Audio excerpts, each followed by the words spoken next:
எபேசியருக்கு எழுதின நிருபம் 4வது அதிகாரம் 29-30. எபேசியருக்கு எழுதின நிருபம் 4வது அதிகாரம் 29-30வது வசனத்தை ஒருவர் சத்தத்தை உயர்த்தி வாசிக்கலாம். Let no corrupt communication proceed out of your mouth, but that which is good to the use of edifying, that it may ministers grace unto the hearers. கெட்ட வார்த்தை ஒன்றும் உங்கள் வாயிலிருந்து புறப்பட வேண்டாம். பக்தி விருத்திக்கு ஏதுவான நல்ல வார்த்தை உண்டானால் அதையே கேட்கிறவர்களுக்கு புரோஜனம் உண்டாகும்படி பேசுங்கள். அன்றியும் நீங்கள் மீட்கப்படும் நாளுக்கென்று முத்திரையாக பெற்ற தேவனுடைய பரிசுத்த ஆவியை துக்கப்படுத்தாதிருங்கள். இப்பொழுது வாசிக்க கேட்ட இந்த வசனத்தின் மூலமாக கர்த்தர் ஒவ்வொரு இருதயங்களிலும் பேசும்படியாக நாம் ஜெபிப்போம். எங்கள் அன்பின் இயேசுவே, நாங்கள் நம்மை துதிக்கிறோம், ஸ்தோத்தரிக்கிறோம் அப்பா. இப்பொழுது நாங்கள் ஆண்டவரை வாசிக்க கேட்ட இந்த வசனத்தின் மூலமாக ஆண்டவரை ஸ்தோத்திரம். அடியேனை மறைத்து நீங்க வெளிப்படுங்க, நீங்க பேசுங்க. உடைய வார்த்தைகள் ஒவ்வொரு இருதயங்களிலும் நல் வார்த்தைகள், ஆண்டவருடைய நல்ல வார்த்தைகள் உள் பிரவேசிக்கட்டும். நீங்க ஆசீர்வதிங்கப்பா. நாங்கள் ஆண்டவருடைய வார்த்தையை ஒருமனப்பட்டவர்களாய் கேட்க இந்த ஒரு மனதின் ஆவியை தாங்க. ஒவ்வொருவரையும் நீங்க ஆசீர்வதிங்க, நீங்க பேசுங்க, நாங்கள் கேட்கிறோம். இயேசு கிறிஸ்துவின் நாமத்தில் பிதாவே, ஆமென். கர்த்தருடைய பரிசுத்த நாமத்திற்கு மகிமை உண்டாவதாக. செய்தியின் தலைப்பு என்ன? நல் வார்த்தைகள். சொல்லுங்க, செய்தியின் தலைப்பு என்னதான்? நல் வார்த்தைகள். நல்ல வார்த்தைகளை நாம் பேச வேண்டும். நல் வார்த்தைகள். இந்த நல் வார்த்தைகள் தான் ஒரு மனிதனை உயர்த்தும், ஆசீர்வதிக்கும். கர்த்தருடைய பரிசுத்த நாமத்திற்கு மகிமை உண்டாவதாக. இப்பொழுது வாசிக்க கேட்ட அந்த வசனத்துல கெட்ட வார்த்தை ஒன்றும் உங்கள் வாயிலிருந்து புறப்பட வேண்டாம். பக்தி விருத்திக்கு ஏதுவான நல்ல வார்த்தையை உண்டானால் அதையே கேட்கிறவர்களுக்கு என்ன உண்டாகும்படி, பிரயோஜனம் உண்டாகும்படி பேசுங்கள். அன்றியும் நீங்கள் மீட்கப்படும் நாளுக்கென்று முத்திரையாக பெற்ற தேவனுடைய பரிசுத்த ஆவியை துக்கப்படுத்தாதிருங்கள் என்று நாம் வாசிக்க கேட்டோம். கர்த்தருடைய பரிசுத்த நாமத்திற்கு மகிமை உண்டாகட்டும். இருதயத்தில் நல்லா பதிந்து கொள்ளணும். செய்தியின் தலைப்பு என்ன? நல் வார்த்தைகள். ஆகவே நல்ல வார்த்தைகளே நாம் பேச வேண்டும். இந்த கடைசி நாட்களில் கர்த்தருக்கு ஸ்தோத்திரம். நம்முடைய நாவில் நல்ல வார்த்தை புறப்பட வேண்டும். கர்த்தருக்கு ஸ்தோத்திரம். இந்த கடைசி காலத்தில் நாம் வந்திருக்கிறோம். நம்முடைய நாவில் எந்த வார்த்தை புறப்படுகிறது என்று நாம் சிந்தனை செய்ய வேண்டும். ஒரு வார்த்தை பேசுவதற்கு முன்பாக அது ஆராய்ந்து சிந்தித்து நாம் பேச வேண்டும். இந்த வார்த்தை பேசினா அவங்க துக்கப்படுவாங்களா, அவங்க இருதயம் காயப்படுமா என்று ஒரு வேளைக்கு 10 தரமாவது நீங்க என்ன செய்யணும்? சிந்தனை பண்ணி, சிந்தித்து, யோசித்து, நிறுத்தி நல் வார்த்தைகளை நாம் பேசணும். கர்த்தருக்கு ஸ்தோத்திரம். நாம் பேசுற வார்த்தை அவர்களுக்கு எப்படியா பிரயோஜனம் உண்டாகும்படி இருக்க வேண்டும். கர்த்தருக்கு ஸ்தோத்திரம். நம்முடைய நாவில் கேட்ட வார்த்தை பாருங்க எப்படி இருக்கணுமா? அவங்க கேட்கிற நாம் பேசுற வார்த்தை அவங்க கேட்கிறாங்க. கேட்கிறவர்களுக்கு நன்மை உண்டாகும்படி நாம் பேசணும். நம்முடைய நாவில் கெட்ட வார்த்தை ஒருபோதும் புறப்படக்கூடாது என்று இப்பொழுது வாசிக்க கேட்டோம். நல்ல வார்த்தை நம் நாவில் புறப்படுகிறதா? நாம் பேசுகிற வார்த்தைகள் சமாதானத்தின் வார்த்தையாய் இருக்கிறதா? நாம் பேசுகிற வார்த்தைகள் அன்பின் வார்த்தைகளாய் இருக்கிறதா? நாம் பேசுகிற வார்த்தைகள் பக்தி விருத்திக்கு ஏதுவான வார்த்தைகளாய் காணப்படுகிறதா? நாம் பேசுகிற வார்த்தைகள் மற்றவர்களுக்கு பிரயோஜனம் உண்டாகும்படி நாம் பேசுகிறோமா? நாம் பேசுகிற வார்த்தைகள் மற்றவர்களுக்கு நன்மை உண்டாகும்படி பேசுகிறோமா? நாம் பேசுகிற வார்த்தைகள் மற்றவர்களுக்கு உற்சாகம் கொடுக்கிற வார்த்தைகளாய் நாம் பேசுகிறோமா? நாம் பேசுகிற வார்த்தைகள் மற்றவர்களை உயிர்ப்பிக்கிற வார்த்தைகளா பேசுகிறோமா? நாம் இந்த வேளையில் நாம் சிந்தித்து பார்ப்போமாக. கெட்ட வார்த்தை நம் நாவல் என்ன செய்யக்கூடாதான்? வரக்கூடாது, புறப்படக்கூடாது என்று நாம் பார்க்கிறோம்.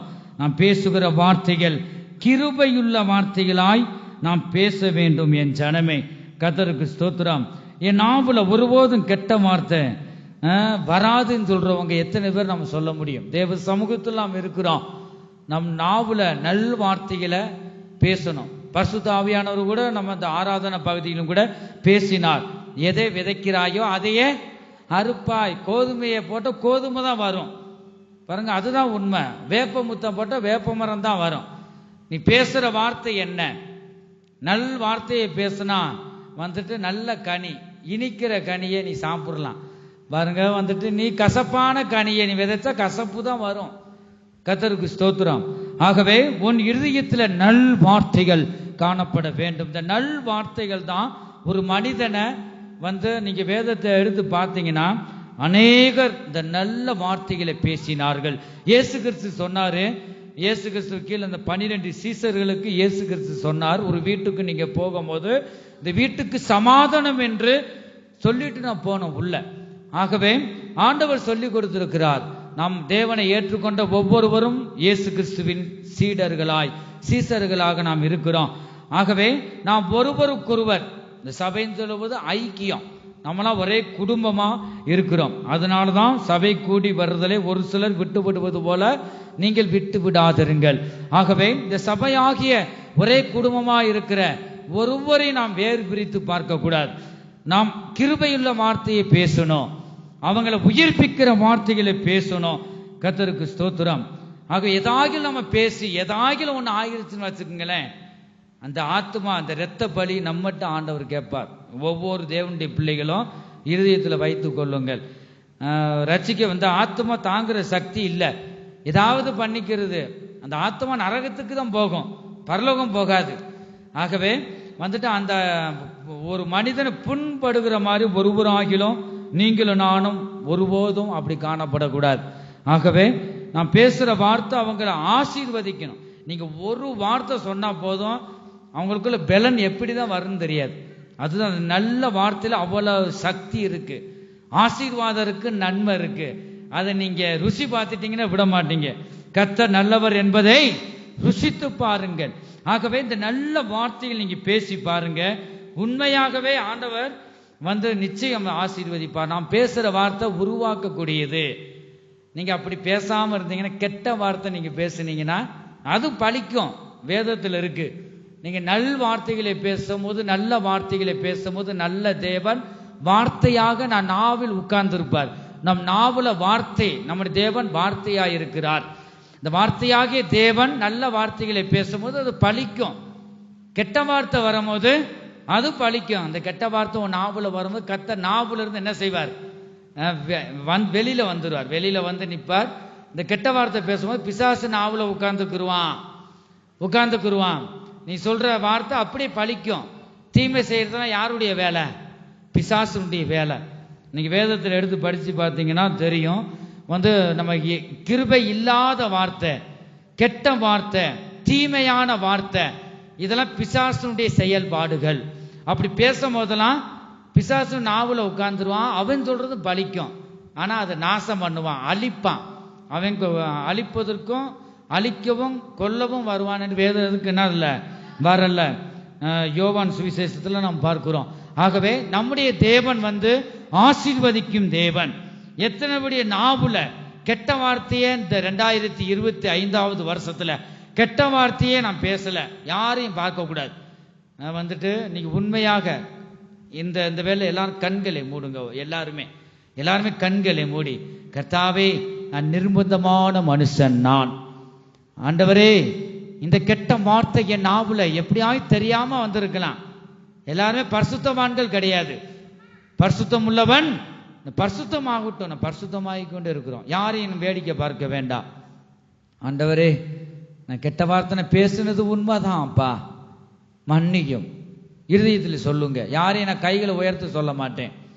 நீங்க அறிக்கை செய்யுங்க. ஆண்டவர் துக்கப்படுகிறார். நாம் எல்லாரும் ஒரு குடும்பம். என் ஜனமே, யாரையும் வேறு பிரித்து பார்க்காதீங்க.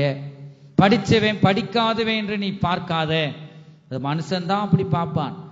தேவன் எல்லாரையும் நேசிக்கிறார். என் ஜனமே, ஆண்டவரே மன்னியும். பாவ அறிக்கை செய்யுங்க. ஆண்டவரே இந்த நாவுல, இந்த துதிக்கிற இந்த நாவுல இப்படி ஒரு வார்த்தை பேசிட்டேன், அறிக்கை செய்யுங்க. அல்லேலூயா. ஸ்தோத்திரம் ஆண்டவரே. கர்த்தாவே ஸ்தோத்திரம், ஸ்தோத்திரம், ஸ்தோத்திரம், ஸ்தோத்திரம். ஆண்டவரே அறிக்கை செய்யுங்க.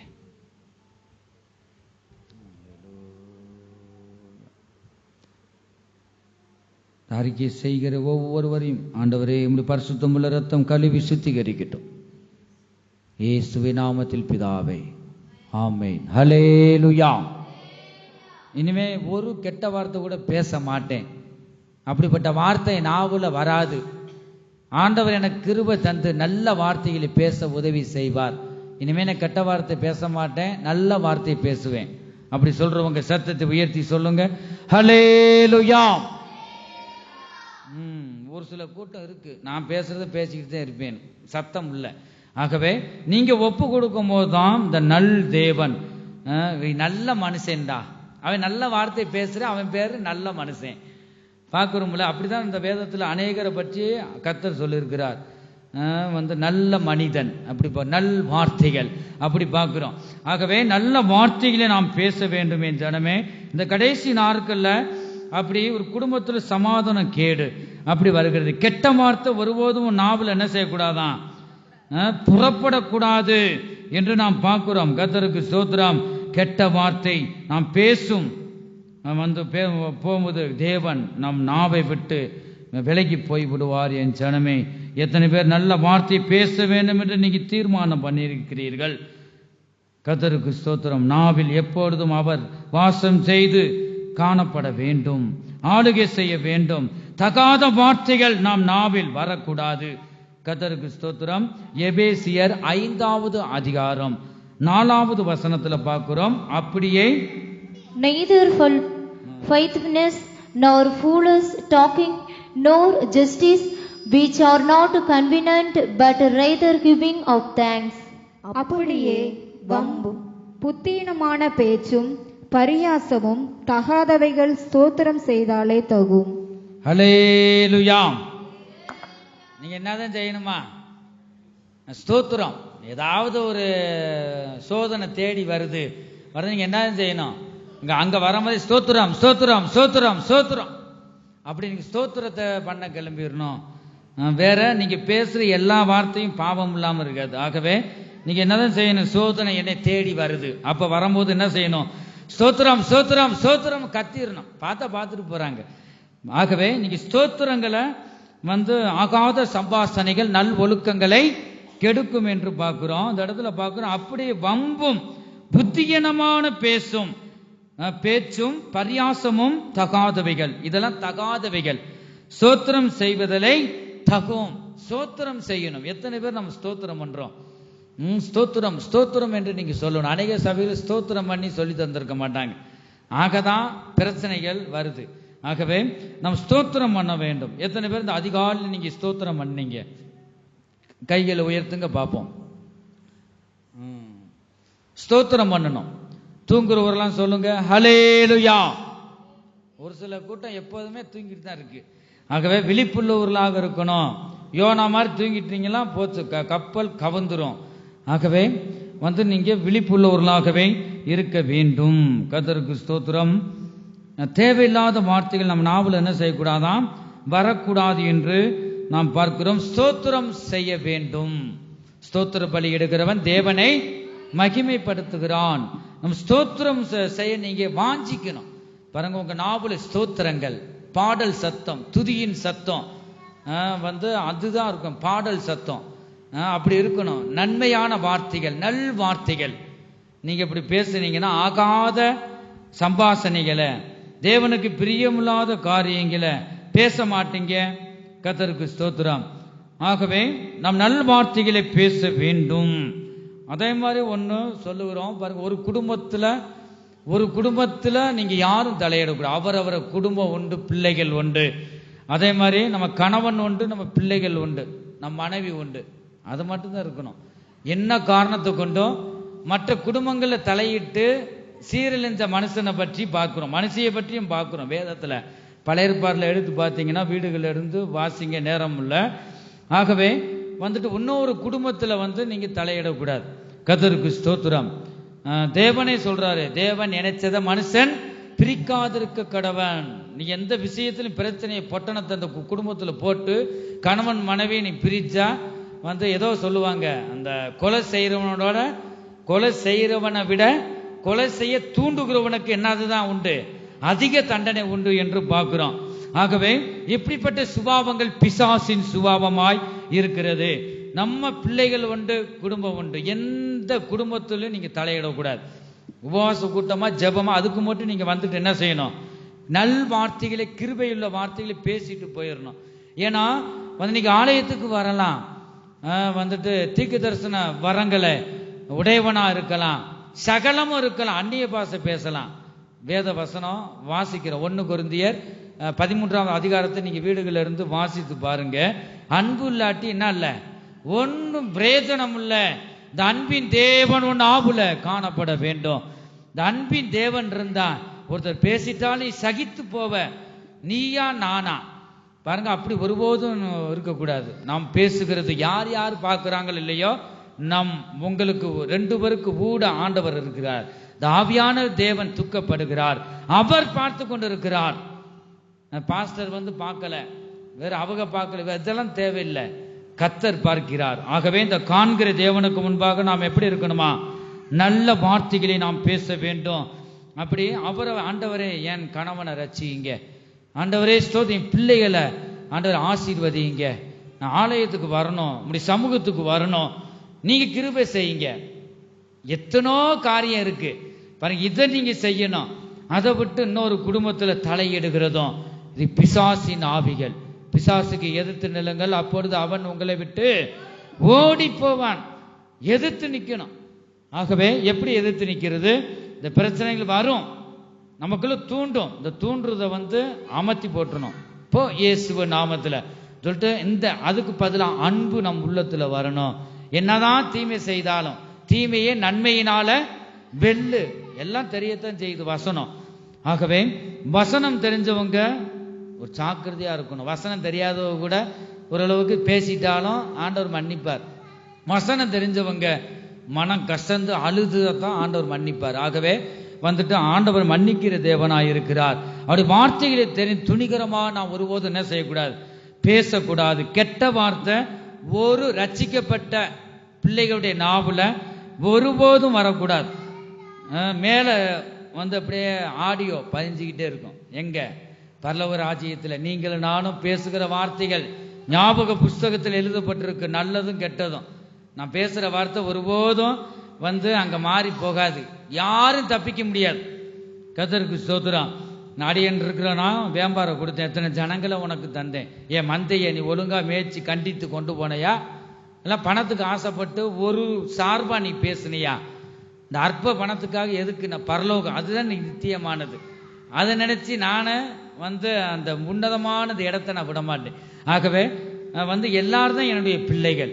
ஆக யாருக்கும் சார்ந்து பேசணும் அவசியம் இல்லை. தேவன் முகதாட்சியம் பண்ண மாட்டார், ஏழை பணக்காரன் என்று பார்க்க மாட்டார். ஆகவே எல்லாமே ஆண்டவருடைய பிள்ளைங்க. ஆகவே நம் வார்த்தையில நல்ல வார்த்தைகளை பேசணும். நான் பேசுற வார்த்தை அங்க பதியுது. இந்த பூமியில கூட ஒரு சிலர் பேசுற வார்த்தைய பதிவாங்க, பதிஞ்சு ரெக்கார்டு பண்ணி இந்த பாருங்க, நான் சொன்னா நம்ப மாட்டீங்க, இந்த பாருங்க இந்த போட், அதெல்லாம் ஆண்டவர் விரும்ப மாட்டார். ஒருவர் இருக்கிறாரே, இந்த அறிவு நமக்கு இருக்கிறதா? தேவன் காண்கிற தேவன். எனக்கு ஒரு ஆள் ரெக்கார்டு பண்ணி போட்டு காமிச்சு நம்பணும் எனக்கு அவசியம் இல்லை. ஒவ்வொன்றும் அப்படியே விட்டு விட்டு வச்சிருவார். இந்த சொன்னீங்கன்னா பாருங்க, இந்த வார்த்தையை சொன்னா நீங்க தாங்க மாட்டீங்க. இங்க வந்திருக்கிற ஒவ்வொரு பத்தி ஆண்டவர் வெளிப்படுத்தி வச்சிருக்காரு. நீங்க நினைக்கிற மாதிரி இல்ல, சும்மா அந்த இடத்துல ஆண்டவர் கொண்டு வரல. அது தீர்க்க தரிசன வரத்தை கொடுத்து என்ன ஆண்டவர் ஏண்டா நான் பெற்றோன் இருக்கு, உங்களுக்குள்ளுக்கு அசுத்தம் அத்தனை ஆண்டவர் காமிக்கிறார். ஆனா ஆண்டவர் ஞானத்தை தரார். அதனாலதான் ஆராதனை போல பொதுவா ஆண்டவர் எச்சரிக்கிறார். உங்க முகங்கள்லாம் வருது பாருங்க, நேரம் சொல்லக்கூடாதா? எல்லாருக்கும் முன்னாடி சொல்லிட்டு கேவலப்பட்டு போயிருவீங்க, பின்வாங்கி போயிருவீங்க, மன உடைஞ்சு போயிருவீங்க. அப்படிப்பட்ட அந்த தாங்குற சக்தி இல்லை. அதனாலதான் ஒரு சிலருக்கு சொல்ல வேண்டியது தனியா வச்சு நான் சொல்லுவேன்.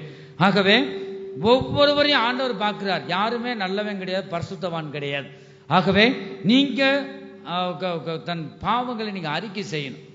ஆகவே ஆராதனை பகுதியிலும் கூட அதான் ஒப்பு கொடுக்க வச்சார் ஆண்டவர். ஆகவே உங்களுக்குள்ள இருக்கிறது ஆண்டவர் பார்க்கிறாருங்க. எவ்வளவு அசுத்தம் இருக்கிறதுன்னு பார்க்கிறார். நீ எதை நீ இந்த உதட்டுல அசுத்தமானதை பேசுற, எதை நீ அசுத்தமான கேடான சிந்தனை. உலகத்தில் சொல்லுவாங்க, உன் சிந்தையை போலதான் உன் வாழ்க்கை இருக்கும். அநேகர் சொல்லுவாங்க, அது உண்மைதான். பாருங்க, நம்முடைய சிந்தை போலதான் நம் வாழ்க்கை இருக்கும். நாம் நல்லதையே சிந்திக்க வேண்டும். இயேசு கிறிஸ்துவின் மேலுள்ள சிந்தையை உங்களிலும் இருக்க கடவது. ஆகவே நாம் ஒரு குடும்பத்தில் இருக்கிற பிள்ளைகள் நாம் ஒருவருக்கு விட்டு கொடுத்து சமாதானமாய் காணப்பட வேண்டும். இந்த பூமியில எதையுமே எடுத்து போறது இல்லைங்க, எல்லாம் அழிந்து போறது. தேவன் நமக்கு என்ன வச்சிருக்கிறாரோ அது நம்ம தேடி வரும். நம்முடைய தேவன் சர்வ வல்லமையுள்ள தேவன். நம்முடைய அப்பா மனுஷர் அல்ல, அவர் நம்மை அழைத்த தேவன். நம்மை உள்ளங்கைகளில வரைந்திருக்கிறார். நாம் நல்ல வார்த்தைகளை பேசணும், நல்லதை சிந்திக்கணும். அதைத்தான் ஆண்டவர் விரும்புகிறார். ஆகவே அதை நாம் தேடணும். முதலாவது தேவனுடைய ராஜ்யத்தையும் அவருடைய நீதியின் தேடுங்கள், அப்பொழுது இவைகள் எல்லாம் உங்களுக்கு கூட கொடுக்கப்படும் என்று நாம் பார்க்கிறோம். கர்த்தருக்கு ஸ்தோத்திரம். நாம் நல்ல வார்த்தைகளை பேசும் போதுதான் இந்த நம்ம பிள்ளைகளுடைய வாழ்க்கை எதிர்காலம் நல்லா இருக்கும். நான் பேசுற வார்த்தை, தாத்தா பாட்டி இப்படி பேசியிருப்பாங்க போல, கெட்ட வார்த்தைன்னு சொல்லும் போது பட்டியல் போடலாம். அதை நான் அந்த செய்தி எடுக்கும் போது அந்த வார்த்தையெல்லாம் இது வரைக்கும் இந்த வார்த்தை தெரியல, வேண்டாம், அது வேண்டாம் ஆண்டவரேன்னு சொல்லிட்டு ஆண்டவர் வெளிப்படுத்தல. ஆக எத்தனை நல்ல வார்த்தையில பட்டியல் போடலாம், அப்படிலாம் நம்ம இருக்கு பாருங்க. ஆகவே நாம் பேசுறது நல்ல வார்த்தைகளை பேச வேண்டும். நாவு பேசக்கூடாத பேச்சுகள் இந்த நாவுல வருமா? கர்த்தருக்கு ஸ்தோத்திரம். பெருமையான பேச்சு நீங்க குறிச்சு கூட வச்சுக்கோங்க. இந்த அதிகாரத்தை சொன்ன நேரம் இல்ல, நீங்க ஒவ்வொரு இந்த நாவுல எப்படிப்பட்ட வார்த்தை வரும் அதை மட்டும் நீ குறிச்சு வச்சுக்கோங்க. பெருமையான பேச்சு, இரண்டாவது மேட்டிமையான பேச்சு, அகந்தையான பேச்சு. வார்த்தைகள் நிறைய இருக்கிறதுனால அகந்தையான பேச்சுனா என்ன விளக்கம் இருக்கிறது. ஆகவே இன்னொரு நாளைக்கு ஒவ்வொன்றுக்கும் இந்த பெருமையான பேச்சுனா அது 1 மணி நேரம் ஆகும், அது விளக்கம் பாருங்க. அப்படி இருக்கு, நீங்க குறிச்சிட்டே வாங்க. மூன்றாவது அகந்தையான பேச்சு. நான்காவது வம்பு வார்த்தைகள், வம்புக்குனே வர்றது. கர்த்தருக்கு ஸ்தோத்திரம். அந்த வார்த்தை நமக்குள்ள வரக்கூடாது. அதிகமான பேச்சு, பேசிக்கிட்டே இருப்பாங்க, இந்த பேச்சை நிப்பாட்டவே முடியாது. அதிகமான பேச்சு, கிளவிகள் பேசுற பேச்சு. அப்படி ஒவ்வொன்றுக்கும் ஒரு வசனம் இருக்கிறது. வீணான பேச்சு, ஆகாத சம்பாஷணைகள் நல் ஒழுக்கங்களை கெடுக்கும். வீணான பேச்சு, கடும் சொற்களை பேசுவாங்க. கடுமையான சொல்லுவாங்க, அடிச்ச அடி கூட மறந்துடும், நீ சொல்ற சொல்லு சாகர வரைக்கும் மறக்காதுன்னு ஒரு உலகத்துல சொல்லுவாங்க.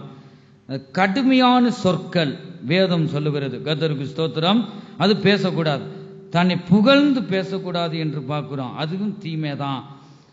கர்த்தருக்கு ஸ்தோத்திரம்.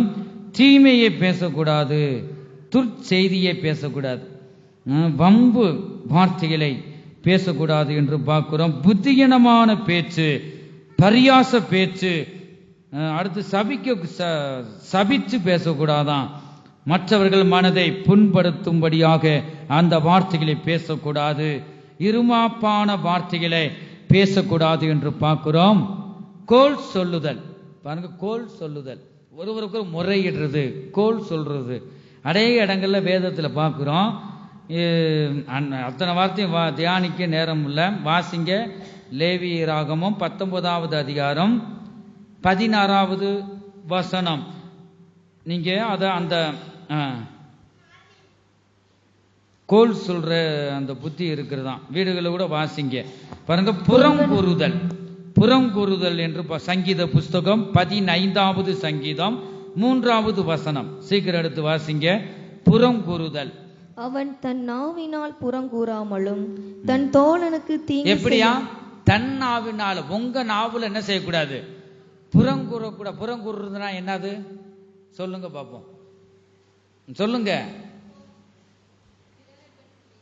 எது? முன்னாடி விட்டு பின்னாடி பேசுறது. பாத்தீங்களா? அப்படிதான் சொல்லணும். வேதத்தை நீங்க படிச்சவங்க சொல்லணும். ஆகவே முன்னாடி விட்டு பின்னாடி பேசுறது வந்துட்டு அதுதான் புறங்கூறுதல். ஏதாவது கேட்குன்னா நேராக வச்சே கேட்டுடணும். மனசுல ஒருபோதும் நீங்க மனதுல வைக்கவே கூடாது. எனக்கு இது சுத்தமாக எனக்கு பிடிக்காது. முன்னாடி விட்டு பின்னாடி பேசுறது, கோல் சொல்றது, அதெல்லாம் பிடிக்காது. கர்த்தருக்கு ஸ்தோத்திரம். ஆகவே புறங்கூறுதல் ஒருபோதும் இருக்கக்கூடாதான். அது தன் ஆவினால. அந்த நாட்களே அப்படிப்பட்ட ஒரு கூட்டம் இருந்திருக்கு. நம்ம சபைகளை ஒருபோதும் ஒருவருக்குள்ள என்ன செய்யக்கூடாது, இருக்கக்கூடாது. வாசிங்க. புறங்கூறாமலும் தன் தோழனுக்கு தீங்கு செய்யாமலும். தன் தோழனுக்கே ஏதோ பழமொழி சொல்லுவாங்க, அது மாதிரிதான் வந்து தன் தோழனுக்கு தீங்கு செய்யக்கூடாது.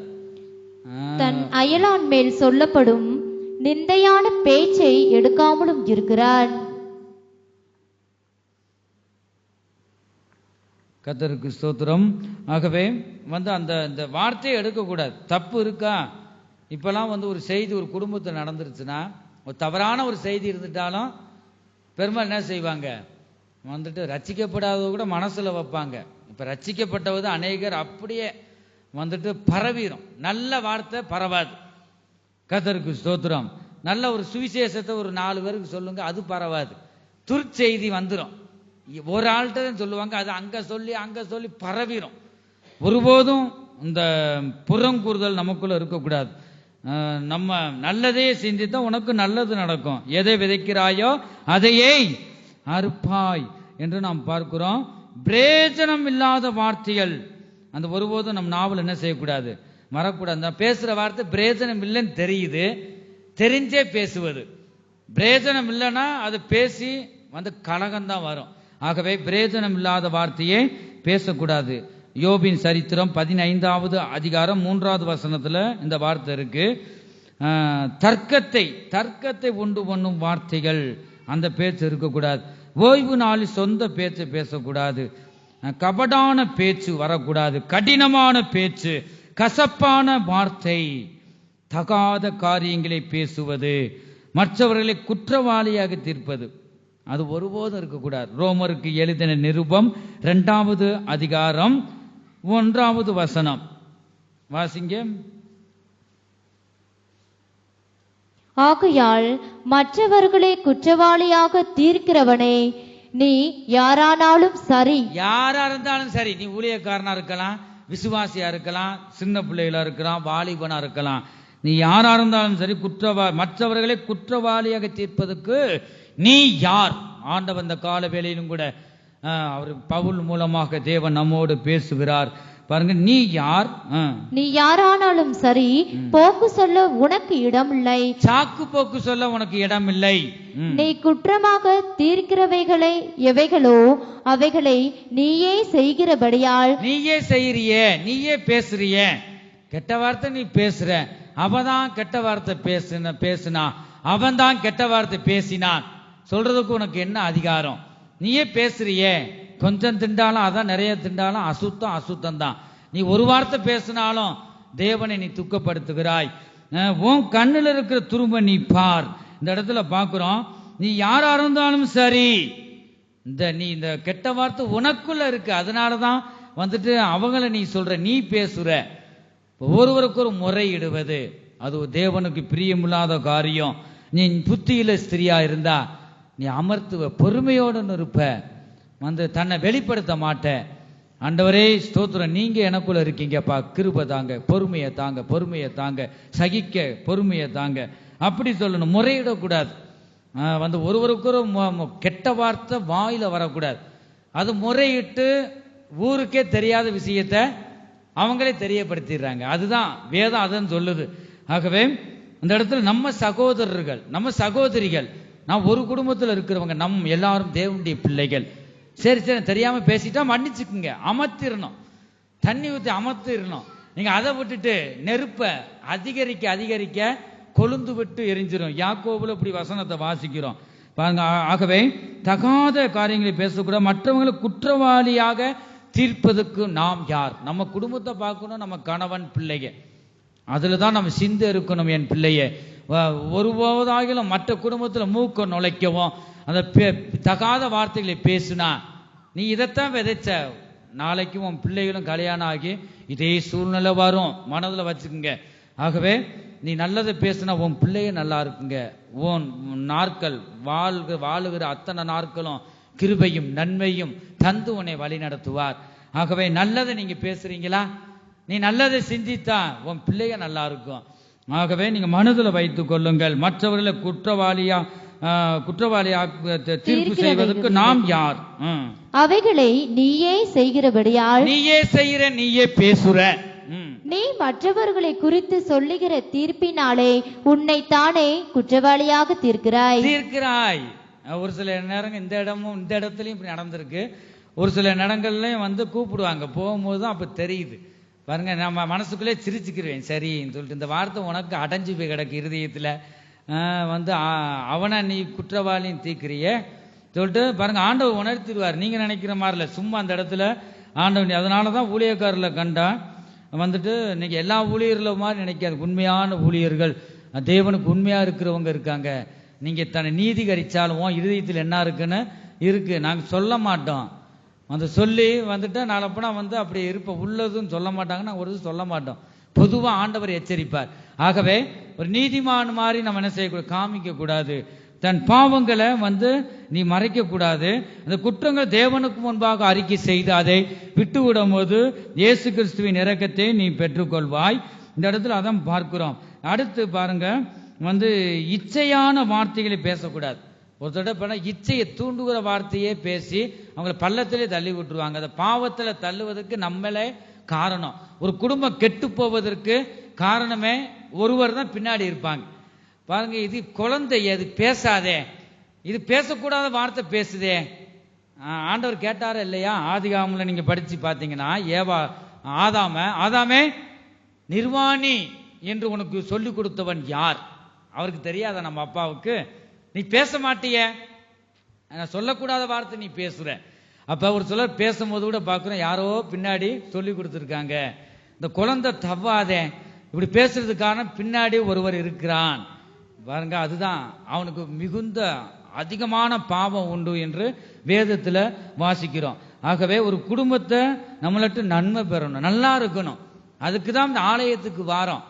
அதை விட்டுட்டு நீங்க அதை செய்யாம தேவாலயத்துக்கு தேவன் ஆராதிக்க ஒரு பரிசுத்தவாட்டி மாதிரி பரிசுத்தவான் மாதிரி வருவது, மனுஷர்னா ஒரு பரிசுத்தவான் பார்ப்பாங்க, ஆண்டவர் காண்கிற தேவன் உன்னை அங்கீகரிக்க மாட்டார். ஆகவே தேவனுக்கு முன்பாக நாம் ஜாக்கிரதையாக பேச வேணும். நாம் பேசுற வார்த்தைகள் கிருபை உள்ளதாக இருக்க வேணும். இச்சையான வார்த்தைகளை பேசுவாங்களாம்.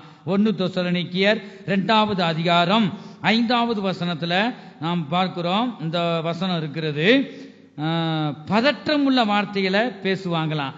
நீதிமொழிகள் 29வது அதிகாரம் 20வது வசனம். பதற்றம் உள்ள அந்த வார்த்தை சொல்லிட்டாங்கன்னா பதற்றம், அப்படியே நம்ம உயிரே நின்று போயிரும் போல. பதற்றம் உள்ள வார்த்தை, பதறுகிற வார்த்தை வேதத்தில் இப்படி பார்க்கிறோம். இப்படிப்பட்ட வார்த்தையை என்ன செய்யக்கூடாதான்? தேவனுடைய பிள்ளைகள் பேசக்கூடாது. தந்திரமான வார்த்தைகளை பேசுவது. நீ தந்திரமா பேசுன எனக்கு தெரியாதுன்னு நினைக்கிறியா? நீ பேச, எதுக்காக நீ பேசுற சொல்லிட்டு ஆண்டவர் உணர்த்துவார். ஆகவே நம்முடைய அவரை ஏமாற்ற முடியாது. தங்களுடைய தீர்க்கதரிசிகளுக்கும் ஊழியர்களுக்கும் நடக்க போறது முன்னமே ஆண்டவர் வெளிப்படுத்திடுவார். ஆகவே ஒண்ணுமே தெரியல நினைச்சு நீ பேசிக்கிட்டு இருக்க கூடாது. ஆகவே தந்திரமுள்ள வார்த்தை, பிசாசு தந்திரமுள்ளவனா இருக்கிறான் பாருங்க. அந்த தந்திரம், அந்த பிசாசின் கிரியைகள், எதை நம்ம ஏமாத்தலாம், எதை அடையலாம். நரி பாருங்க, நரி தந்திரம் சொல்லுவாங்க. நரி தந்திரம், பேரே நரின்னு வச்சிருப்பாங்க. எங்க ஊர் பக்கத்துல நரிய, அவன் பேரு நரி, பட்ட பேர் நரின்னு. தந்திரம், அந்த ஆளுக்குள்ள தந்திரம் பயங்கரமா இருக்கும். எதை நம்ம அடையலாம், எந்த இடத்தை ஏமாத்தி வாங்கலாம், அது அவங்ககிட்டே தந்திரமா பேசி, அப்ப இது நீ வருஷம் முழுவதும் இருந்தாலும் இந்த இடம் விலை போகாது ஆனா விலை நல்லா போகும். அவங்களை ஏமாத்தி தந்திரமா, அது பிசாசின் கிரியைகள். அது விசுவாசிக்குள்ள இருக்கக்கூடாது. தந்திரமான வார்த்தைகள் பேசுவது. 2 பேதுரு 2வது அதிகாரம் 3வது வசனத்துல பார்க்கிறோம், தந்திரமான வார்த்தைகளை பேசுவது. அடுத்து விரோதமான பேச்சு, ஆகாத சம்பாஷணைகளை பேசுகிறது. பொய் பேசுறது. பொய் சொன்ன வாய்க்கு என்ன கிடைக்காது? போஜனம் கிடையாது என்று இந்த பூமியில சொல்லுவாங்க. வேதத்திலும் கூட இருக்கு, பொய்யர் அனைவரும் 2ஆம் மரணமாகிய அக்கினி கடலில் பங்கடைவார்கள் பொய் ஒருபோதும் நம்ம நாவல வரக்கூடாது. இந்த 2025 வருஷத்துல விளையாட்டுக்கு கூட ஒரு பொய் கூட சொல்லலைன்னு சொல்றவங்க கைகளை உயர்த்துங்க பார்ப்போம். மனசு குத்தப்படுது பார்த்தீங்களா? அது பொய்யே நான் சொல்லலை, இந்த வருஷம் நான் பொய் சொல்லியிருக்கேன்னு சொல்றவங்க உயர்த்துங்க, கைகளை உயர்த்துங்க பார்ப்போம். ரெண்டுக்கும் உயர்த்தல என்ன அர்த்தம்? ஒன்று பொய் சொல்லலை, பொய் நான் சொல்லிக்கிட்டு தான் இருக்கேன், கைகளை உயர்த்தினா தான் ஆண்டவர் மன்னிப்பார். இப்போ பூரா நீங்கள் உண்மையாக பேசுனீங்களா? ஏன்னா தேவ சமூகத்தில் ஏன் இப்படி சொல்கிறோன்னா, பிசாசு வெக்கப்பட்டு போவான், தன் நீதிமான் மாதிரி ஆக்குறது. மற்றவங்க பாவி, நம்ம நீதிமான் மாதிரி. ஒருபோதும் இப்படி இருக்கக்கூடாது. விளையாட்டுக்கு போய் சொல்லாதீங்க.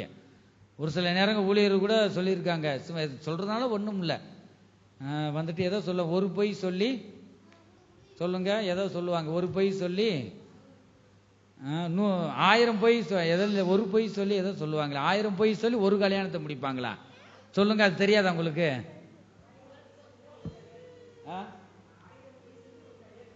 1000 பொய் சொல்லி ஒரு கல்யாணத்தை முடிப்பாங்களாம்.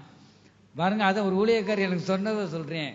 இதெல்லாம் நமக்கு இது ஆகாத சம்பாஷணைகள். இந்த உலகத்தில் உள்ளது பெரும்பாலும் மனசுல பதியாது, வேத வசனமா மனசுல பதியும். ஆகவே அவங்க சொன்னாங்க, வந்துட்டா உயிரே அழிஞ்சாலும் பொய் சொல்லக்கூடாது, நீ பொய்யிலே வாழ்ந்திருப்பேனுமே, இப்படி செய்யாதன்னு நான் எச்சரித்தேன். பெரிய ஆளு தான், எனக்கு பயம் இல்லை, கர்த்தருக்கு ஸ்தோத்திரம். ஆகவே என்ன சின்ன காரணத்துக்கு கூட பொய் சொல்ல, உள்ளது உள்ளது, இதுதான் இஷ்டமா என் மகனுக்கு பொண்ணு கொடு, அதே மாதிரி உள்ளது வந்து பொண்ணு வீட்டுக்காரும் சரி மாப்பிள்ளை வீட்டுக்காரும் சரி உள்ளதை சொல்லிதான் நீங்க என்ன செய்யணும், முடிக்கணும். நாளை போன பிரச்சனை உண்டாகிரும். உங்களால சக்தி இதுதான், இதான் செய்ய முடியும், உள்ளதை சொல்லு. ஆண்டவர் வந்து கொடுக்க சொல்லி வேதத்தில் இல்லை. ஆகவே உங்க பிள்ளைகளுக்கு நீங்க மனப்பூர்ணமா தாரீங்க, அதை விட்டுட்டு பெருமையா பீத்தி ஐயா அவ அத்தனை பாவனு இத்தனை பாவனு கிடையாது, கொடுக்க முடியாது ஒன்னால். ஆகவே பொய் சொல்லக்கூடாது. பொய்யர் அனைவரும் எங்க போவாங்களாம்? 2ஆம் மரணமாகிய கந்தகம், இந்த கடல், அது ஒரு கடல்னு சொல்லப்பட்டிருக்கு, அதுல பங்கடைவோம். ஒருபோதும் நீங்க விளையாட்டு கூட பொய் சொல்லக்கூடாது. இனிமே நான் பொய் சொல்ல மாட்டேன்னு சொல்றவங்க சத்தத்தை உயர்த்தி ஹல்லேலூயா. ஆகவே ஏன் அப்படின்னா, இந்த வார்த்தையெல்லாம் நம்ம குடும்பத்தில் ஆசீர்வாதம் உண்டாகாது. ஏதோ குடும்பத்தில் ஒரு நன்மை பிறக்கும், இதெல்லாம் பெருசு இல்லை. உன் குடும்பம் முழுமையா மன மகிழ்ச்சியா இருக்கணும். உன் குடும்பத்துல பிள்ளைகள் ஒருத்தர் பேசினாலும் நன்மை உண்டாகணும். அந்த அளவுக்கு இருந்தா தான் கர்த்தர் உன்னோடு இருக்கிறார்னு அர்த்தம். ஆகவே இந்த பொய் வந்து ஒருபோதும் நமக்கு இருக்கக்கூடாது. கர்த்தருக்கு ஸ்தோத்திரம். கசப்பான வார்த்தைகள் பேசக்கூடாது. மத்தேயு சுவிசேஷம் 12வது அதிகாரம் 36வது வசனத்துல நாம் பார்க்கிறோம். அதுல கூட பாருங்க, இனிப்பான வார்த்தை கசப்பான வார்த்தை அப்படியெல்லாம் நாம் பார்க்கிறோம். நல்ல வார்த்தைகள், கசப்பான வார்த்தை ஒருபோதும் இருக்கக்கூடாது. வாசிங்க மத்தேயு சுவிசேஷம் 12வது அதிகாரம் 36வது வசனம். சீக்கிரம் எடுத்து வாசிப்போம். மனுஷர் பேசும் வீணான வார்த்தைகள். நம்மளா யாரு? மனுஷர், மனுஷி. ஆகவே நம்மளாம் வந்து என்ன வீணான வார்த்தைகள் என்ன செய்யக்கூடாது, பேசக்கூடாது. ஆகாத சம்பாஷணைகள் நல் ஒழுக்கங்களை கிடைக்கும். மனுஷர் பேசும் வீணான வார்த்தைகள் யாவையும் குறித்து நியாய தீர்ப்பு நாளிலே கணக்கு ஒப்புவிக்க வேண்டும். ஹல்லேலூயா. இந்த வார்த்தையை யார் சொல்றா? இயேசு கிறிஸ்து சொல்றார். ஆக வீணான வார்த்தை, வாயை திறந்த கெட்ட வார்த்தை தான், பக்கத்துல கூட நிக்க முடியாது. அது ஊழியக்கார வச்சு பேசுறது அதுவும் துணிகரம் பாருங்க. அதனாலதான் அவங்க சொல்லுவாங்க, ரட்சிக்கப்படாதவங்க வாயில என்ன விழ, மண்ணு விழு, வாயில மண்ணு விழ. எனக்கு அது தெரியாது, என்னடா வாயில மண்ணு விழ, வாயில போய் மண்ணு விழுகுமா, மண்ணை போய் திங்க முடியுமா? பாருங்க, ஒரு சொல்ல சவிக்கிறாங்களாம். வந்து சண்டை பயங்கரமா இருக்கும். நான் இந்த விசுவாசியா இருந்த நாட்கள்லாம் பார்ப்பேன், தெருவில் சண்டைன்னா அப்படி வேடிக்கை பார்க்கறது தான் எனக்கு போதும், வேடிக்கை பார்த்துக்கிட்டே இருப்பேன். பாருங்க, என்னடா இப்படி ஏன் இப்படி உயிரை கொடுத்து பேசுது பாருங்க. அப்படிலாம் வந்து வர்ற நாட்கள்ல எங்க வீட்டில் கூட சொல்லும், வேடிக்கை ஜோமுனுங்க அவளுக்காகன்னு பாருங்க, நின்ற இடத்த ஜெபிங்கன்னு. பார்த்தா தலைமுடியை பிடிச்சி தண்ணி சண்டை அவ்வளவு உருளுதுக. யாரு? ரட்சிக்கப்பட்டவங்க. எவ்வளவு ஒரு துணிகரம் பாருங்களேன். அப்படி ஒருபோதும் இருக்கக்கூடாது. வீணான பேசிட்டு நம்ம தப்பிக்க முடியுமா? ஒவ்வொரு ஊழியக்காரர்களும் ஒவ்வொரு விசுவாசிகளும் நியாய தீர்ப்பு நாளில கையை கட்டி கணக்கு தரணும். நீ பேசின வீணான வார்த்தை, நீ பேசுற வார்த்தை வீணான வார்த்தை. இந்த கிருபை நாட்கள் அறிக்கை செஞ்சிட்டா அதை அழிச்சு போட்டுவார், நீக்கி விடுவார். அது துணிகரமாய் அது சரின்னு நீ நியாயப்படுத்தினா நியாய தீர்ப்புனால கையை கட்டி அவருக்கு முன்பாக வந்து நிற்க வேண்டும். மனுஷர் பேசு வீணான வார்த்தைகள், பிரயோஜனமில்லாத வார்த்தைகள், கசப்பான வார்த்தைகள் நீ பேசக்கூடாது. நியாய தீர்ப்பு நாளே கணக்கு ஒப்புவிக்க வேணும். நம்ம நினைக்கிறோம் பணத்தை குறித்து தான், ஒரு 10,000 ரூபாய் கொடுக்குறோன்னா இந்த மாதத்தில் அவ்வளவு செலவு, அவ்வளவு பாருங்க, மீதி அவ்வளவு நீங்க கணக்கு கொடுப்பீங்க. எத்தனை பேர் கொடுக்குறோம் கணக்கு? ஒரு குடும்பத்தில் வந்து ஒரு மனைவின்னு எடுத்துட்டா வேதத்தில் பார்த்தீங்கன்னா புத்தியுள்ள ஸ்திரீகள் வந்து பெரும்பாலும் வேலைக்கெல்லாம் போக மாட்டாங்க. வேலை என்னதுதான், நல்ல சமையல் பண்ண, கணக்கு வழக்கு, இந்த குடும்பத்தில் வந்து வந்து வரவு செலவு எல்லாம் பார்த்து இந்த ஸ்திரீகள் சிக்கனமா இருப்பாங்க. அதுதான். சகோதரர்கள் அப்படி இல்லை, 4 பேருக்கு ஊற்றி விட்டு வேடிக்கை பார்த்து சந்தோஷப்படுறது, அது ஒரு காணிக்கை பெட்டியில போடுவோம். அந்த அறிவு இல்லை ரட்சிக்கப்பட்டவங்களுக்கு, அந்த அற்ப சந்தோஷம். இதை குறித்து நீ ஒரு நாள் அறிக்கை தேவனுக்கு முன்பாக நிற்க வேண்டும். நீ இந்த நாட்களில் நீ அறிக்கை செய்து விட்டுவிட வேண்டும். ஸ்திரீகள் பாருங்க, இந்த புத்தியுள்ள ஸ்திரீகள் இந்த கணக்கு வழக்கு பார்க்கணும். 2வது வந்து குடும்பத்தை வந்து அவ்வளவு தெளிவாக இருக்கணும். மாமியார் இருக்காங்களா, அவங்களுக்கு தக்க நீ நடந்து கொள்ள வேண்டும். அவங்களுக்கு செய்ய வேண்டிய கடமையை செய்யணும். பிள்ளைகளுக்கு என்ன செய்யணும் அதை செய்யணும். கணவனுக்கு என்ன செய்யணும் அந்த கடமையை செய்யணும். வீட்டில் வந்தா பாருங்க, அதுதான் வாழ்வதும் பெண்ணால, அழிவதும் பெண்ணால. இந்த பூமியில சொல்லுவாங்க, உண்மைதான். அந்த வசன நீதிமொழிகள் பிரசங்கி நினைக்கிறேன், நீங்க வாசித்து பார்த்தீங்கன்னா தெரியும். அப்ப புத்தியுள்ள ஸ்திரீகளா நாம் இருக்கிறோமா? வந்து அந்த ஒரு ஸ்திரீகள் சிக்கனமா இருப்பாங்க. சிக்கனமா இருக்கிற ஸ்திரீகளும் இருக்கு, ஒன்று சிக்கனமே இருக்காது. அது பாட்டுக்கு போயிட்டு ஏதோ சொல்லுவாங்கல்ல, அந்த முதல வாயில போட்டது மாதிரி உள்ள எவ்வளவுதான் கொடுத்தாலும் வந்து சம்பாரிச்சு கொடுக்க கூட இல்லை, போதாது பாருங்க. அது வந்து புத்தி இல்லாத ஸ்திரீகள் கணக்குல சொல்லப்படும். கர்த்தருக்கு ஸ்தோத்திரம். ஆகவே நாம் ஜாக்கிரதையா இருக்கும். குடும்பத்துல வந்து வரவு செலவு பார்க்கணும், பார்த்து சிக்கனமாக செயல்பட வேண்டும். அதுபோல கணக்கு ஒப்புவிக்கணும். யாருக்கு? குடும்பத்துல தலை இருந்தா அவளுக்கு என்னதான் செய்யணும்? நீங்க கணக்கு ஒப்புவிக்கணும். அப்படி கணக்கு ஒப்புவிக்கணும், புருஷன் செத்துட்டான்னு அர்த்தம். நல்லா மனசுல வச்சுக்கிறணும். சின்ன விஷயமா இருந்தாலும் நீ சொல்லணும். அவர் கண்டுக்கிறான், விளையாட்டுத்தனமா இருந்தாலும் பாருங்க, இதெல்லாம் நம்ம சொல்லும் போது நம்மலாம் ஒரு மனுஷர்னு இதெல்லாம் சொல்றாங்கப்பா. குடும்பத்துல ஒரு பொறுப்பு இல்லை. வந்து மனைவி சாப்பிடுச்சா இல்லையான்னு நான் கேட்டதில்லை. இது எவ்வளவு பொறுப்பா இருக்கு. ஒரு நாள் சொல்லுவாங்க, இது மூலமா ரட்சிக்கப்படுவாங்க. ஆகவே ஒரு தலை பாருங்க, நமக்கெல்லாம் யாரு தலை? கர்த்தர் கிறிஸ்து நமக்கு தலை. ஒரு குடும்பத்துக்கு யாரு தலை? உங்களுக்கு இப்ப உங்க கணவன் உங்களுக்கு தலை. அது கணவன் சொன்னா சொல்லணுமா இல்லையா? கேட்கணுமா? கேட்கணும். வரவு செலவு எல்லாம் சொல்லணும். சம்பாரிச்சு கொடுத்து இந்த பணத்தை மட்டும் வாங்கிட்டு வந்துட்டு நீங்க நோகுனாப்புல வீட்டில் என்ன செய்யக்கூடாது, இருக்கக்கூடாது. என்ன செலவழிச்சோம்? நீங்க எத்தனை பேர் அப்படி குடும்பத்தில் பாக்குறீங்க? வந்து அதுல காய்கறி வாங்கலாம், பருப்பு, எண்ணெய் எல்லாம் வாங்கலாம். இந்த வரவு செலவு எழுதி வைத்திருக்கீங்களா? சொல்லுங்க பார்ப்போம். அவ்வளவுதாங்க. இவ்வளவு நீ கணக்கு கொடுக்கணும். கணக்கு கொடுத்தா அவருக்கு சந்தோஷமா இருக்கும். ஆகவே அப்படி நீங்க இன்னிலிருந்து ஒரு தீர்மானம் பண்ணுங்க. கர்த்தருக்கு ஸ்தோத்திரம். ஓட்ட பையில போட்டது மாதிரி போடக்கூடாது. ஆகவே அதுலயும் கொஞ்சம் ஒரு என்ன செய்யணும், கர்த்தருக்குன்னு தனியா ஒதுக்கி வைக்கணும். 2வது தனித்தனி அதுக்கு ஒதுக்கி வைக்கணும். கொடுக்கப்பட்ட கணவனை நீங்க வந்து அவங்களுக்கு செய்ய வேண்டிய கடமையை செய்யணும். அதே போல கணவனுமே மனைவிக்கு செய்ய வேண்டிய கடமையை செய்யணும். ஏனதோன்னு போனா உனக்கு பொண்டாட்டி தேவையில்லை, பிள்ளைங்க தேவையில்லை வந்து. ஆகவே ஒருபோதும் விட்டுறக்கூடாது. அதுவே சொல்லுவார் பேச்சும் கேட்கக்கூடாது. கணவனும் மனைவியும் தான், 2 பேரும் தான். வேத வசனம் இருக்கு, தேவன் நினைச்சதை மனுஷன் பிரிக்காதிருக்க கடவன். ஆகவே வந்துட்டு அவங்க என்ன செய்யறாங்களாம், கணவன் ஒரு மாமிசமா இருக்கிறதுனால கணவன் வந்து அவங்க தாய் தகப்பனை விட்டு, இந்த மனைவியும் அவங்க தாய் தகப்பனை விட்டு, கணவன் மனைவியும் ஒரே மாமிசமா இருக்கிறாங்க. அவங்களை விட்டு வந்துடணும். நீ உன் குடும்பம் ஒன்று, உன் பிள்ளைகள் ஒன்று என்று நீ பார்க்க வேணும். செய்தி 2-3 தடவை சொல்லியிருப்பேன். இந்த மத்தேயு சுவிசேஷத்துல நாம் பார்க்கிறோம். இயேசு கிறிஸ்து சொல்றார், பழைய ஏற்பாடுல தேவன் சொல்றார். பாருங்க அதெல்லாம் நம்ம சத்தியம் தெரியுது.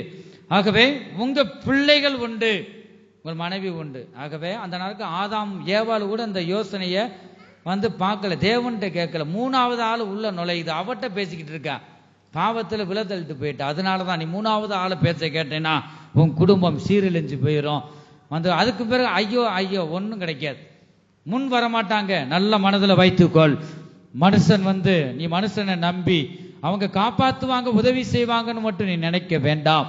கர்த்தர் உன்னை கைவிட மாட்டார். அவர்தான் உங்க குடும்பங்களை கட்டி நீங்க இந்த வருகிற நாட்கள் கொண்டு போக வேண்டும். எந்த குடும்பத்திலையும் வந்து தலையெடுக்கிறதும் ஒருபோதும் இருக்கக்கூடாது என்று வேதம் சொல்லுகிறது.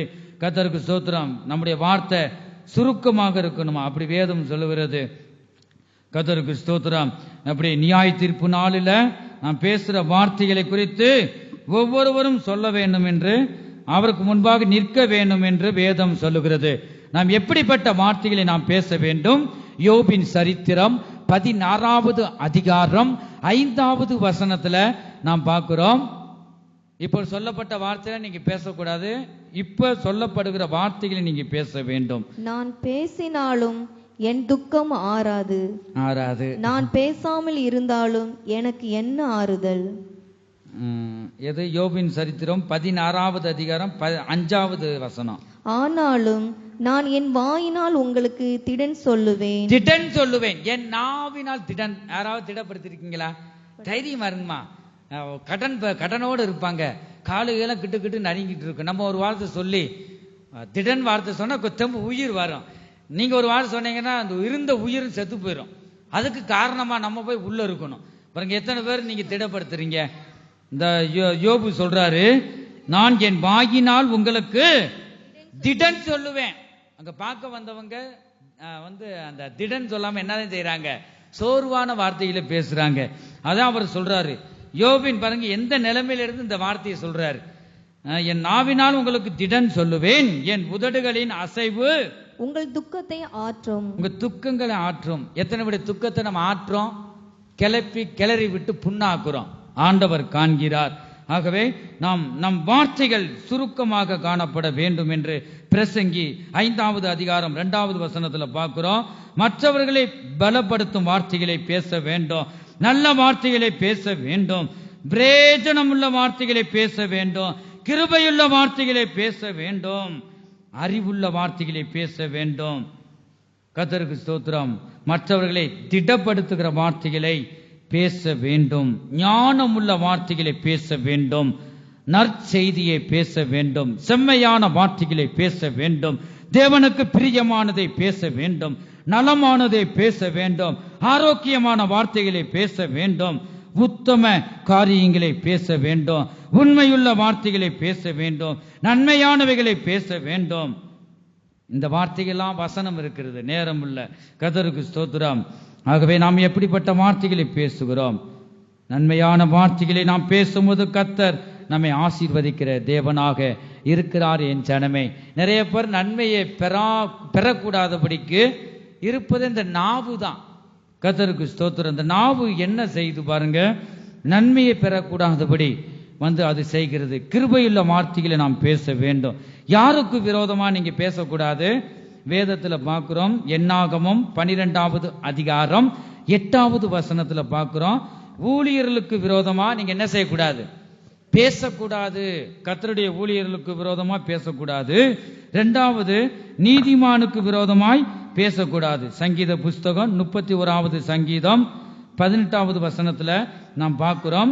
3வது சகோதரனுக்கு விரோதமா பேசக்கூடாது. சங்கீத புஸ்தகம் 50வது சங்கீதம் 20வது வசனத்துல பார்க்கிறோம். தேவனுக்கு விரோதமா பேசக்கூடாது. அப்போஸ்தலர் நடபடிகள் 6வது அதிகாரம் 11வது வசனத்துல பார்க்கிறோம். வேத பிரமாணத்துக்கு விரோதமாய் பேசக்கூடாது. 5வது அப்போஸ்தலர் நடபடிகள் 6வது அதிகாரம் 13வது வசனத்துல நாம் பார்க்கிறோம். நாம் கர்த்தருக்கு பயந்து நாம் நடக்க வேண்டும் என் ஜனமே. ஆகவே இந்த நாவு பாருங்களேன் வந்து அதுதான் ஆசீர்வாதத்தை கெடுக்குது. கர்த்தருக்கு ஸ்தோத்திரம். யாக்கோபு 1வது அதிகாரம் 26வது வசனத்தை நான் வாசிக்கும் பொழுது, வாசிங்க ஒருவர். யாக்கோபு 1வது அதிகாரம் 26வது வசனம். உங்களில் ஒருவன் தன் நாவை அடக்காமல் தன் இருதயத்தை வஞ்சித்து தன்னை தேவ பக்தி உள்ளவன் என்று எண்ணினால் அவனுடைய தேவ பக்தி வீணாயிருக்கும். இந்த இடத்துல பாருங்க, உங்களில் ஒருவன் தன் நாவை அடக்காமல் கூட ஓட்டவாய் மாதிரி பேசிட்டு பாருங்க, அவங்க என்னதான் கீழே தன்னை தேவ பக்தி உள்ளவன் எண்ணினால் அது அவங்க தப்பு.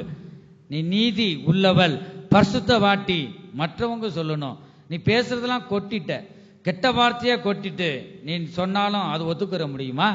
இல்ல நீ ஏன் பிள்ளை இல்ல, கொஞ்சம் விலகி நில்லு, முதல் அறிக்கை செய்.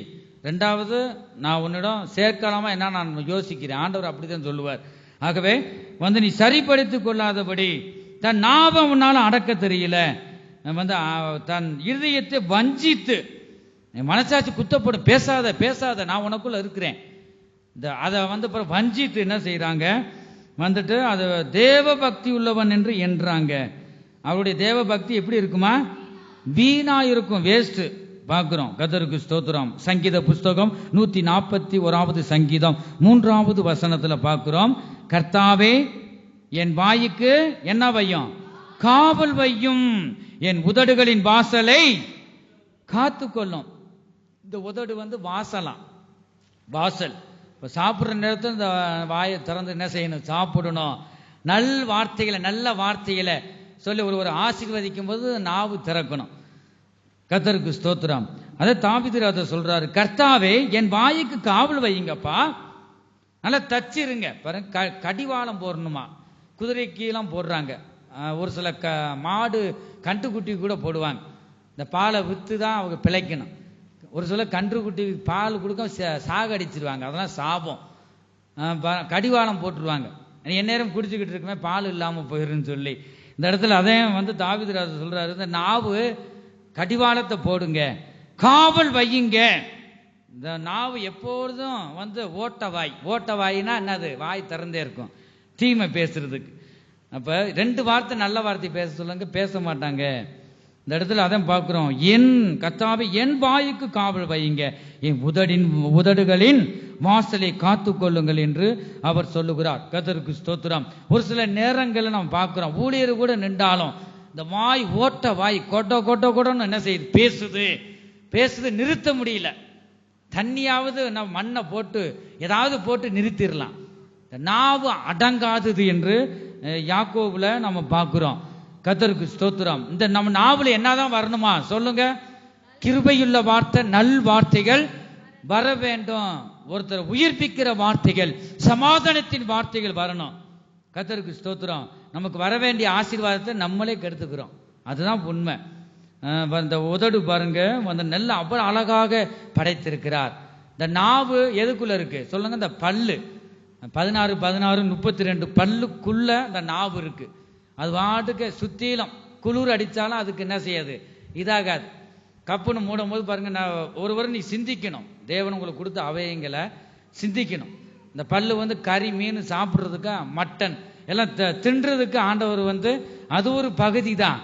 இந்த நாவு எதுக்கு தான்? தேவனை துதிப்பதற்கு. இந்த பல்லு எதுக்கு தந்திருக்கிறாரு? பாதுகாப்பு இந்த நாவு. அதனாலதான் ஒரு சில நேரங்கள்ல பாருங்க, எப்ப காம்பவுண்டு செவர் மாதிரி அழகா கீழே மேலையும் அடைச்சு இந்த நாவை அதுக்குள்ள வச்சிருக்கிறார் நம்ம நாக்க.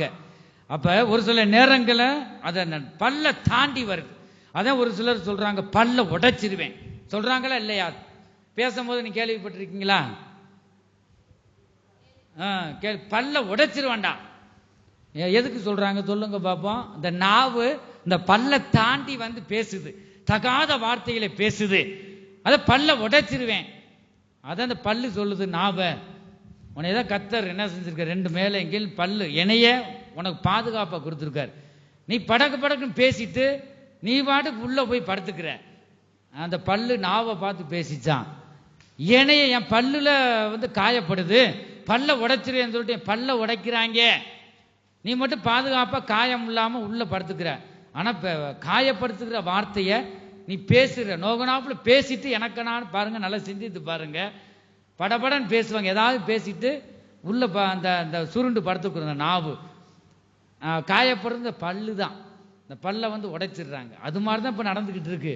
ஆகவே நம்ம இந்த காம்பவுண்டு செவர் மாதிரி இந்த பல்ல நல்ல நாவை அதுக்குள்ள பல்லுக்குள்ள நாவை வச்சு பாருங்க, அப்படி வச்சிருக்கிறார். நல்ல வார்த்தைகளை நீங்க பேசணும். ஒவ்வொரு நேரம் கூட நான் தகாத வார்த்தைகளை பேசும்போது அந்த பல்லு நாக்க நறுக்குன்னு கடிச்சிடும். ஐயோ வலிக்குதே, ஏன் கடிக்கிற? நீ பேசாம இருந்தா அது கடிக்காது. ஆகவே அது மாதிரி பலது நம்ம சிந்திப்போம். ஒரு மனதை சாப்பிட மாட்டோம். சாப்பிடும் போதும் கூட பாருங்க நல்ல சிந்தனையே இருக்காது, யாரை குறித்தாவது சிந்திப்பாங்க. அதனால தெரியாம கடிச்சுக்கிடுவோம். அதுதான் கர்த்தர் நம்மள ஒவ்வொரு அவையும் உறுப்புகளையும் ஆண்டவர் ஆசீர்வாதமாக வச்சிருக்கார். அது நல்லபடியாக நம்ம செயல்படுத்தணும். ஆகவே தகாத வார்த்தைகளை பேசக்கூடாதுங்க. கர்த்தருக்கு ஸ்தோத்திரம். நல்ல வார்த்தைகளை நீங்க பேசணும். மற்றவங்க அந்த சோதனை வரும்போது நீங்க என்னதான் செய்யணுமா? ஸ்தோத்திரம் செய்ய வேணும். சங்கீத புஸ்தகம் 39வது சங்கீதம் 2வது வசனத்துல பார்க்கிறோம். நான் மௌனமாய் இருந்தேன், நலமானதையும் பேசாமல் அமர்ந்திருந்தேன் என்று தாவீது ராஜா சொல்றார். நான் மௌனமா ஊமையாயிரணும். ஒரு சோதனை வரும்போது நீங்க என்ன செய்யணும்? நான் ஊமை எதுவுமே பேசக்கூடாது. இப்படி பேச முடியும். ஒரு வார்த்தை சொன்னா 10 வார்த்தை அடிக்கிறீங்க. அது எப்படிப்பட்ட வார்த்தை?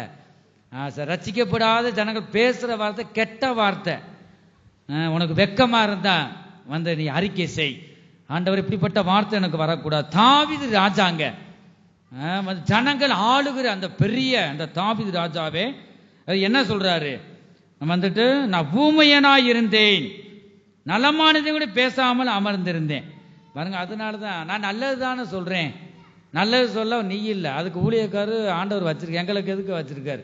உங்களுக்கு சமைச்சு போட வச்சிருக்காரு ஊழியக்காரு உங்க குடும்பத்துக்கு நல்லதை சொல்லி தர்றதுக்கு தான் ஆண்டவர் வச்சிருக்காருங்க. சிந்தையில இருக்கணும். நான் நல்லதுதான். உங்க அண்ணன் தம்பியா இருக்கலாம், உங்க அம்மாவா இருக்கலாம், உங்க அப்பாவா இருக்கலாம், யாரு வேணாலும் இருக்கலாம். நான் ஆலோசனை சொன்னேன். நம் தேவன் ஆலோசனை கர்த்தர். ஒருபோது நீ சொல்லக்கூடாது. அவரை குடும்பத்தை பார்த்துட்டு நீங்க போகணும். இன்னொரு குடும்பத்தில் தேவையில்லாம தலையிட்டு அடிபட்டுறக்கூடாது. உங்க கிருபை இழந்து போகக்கூடாது.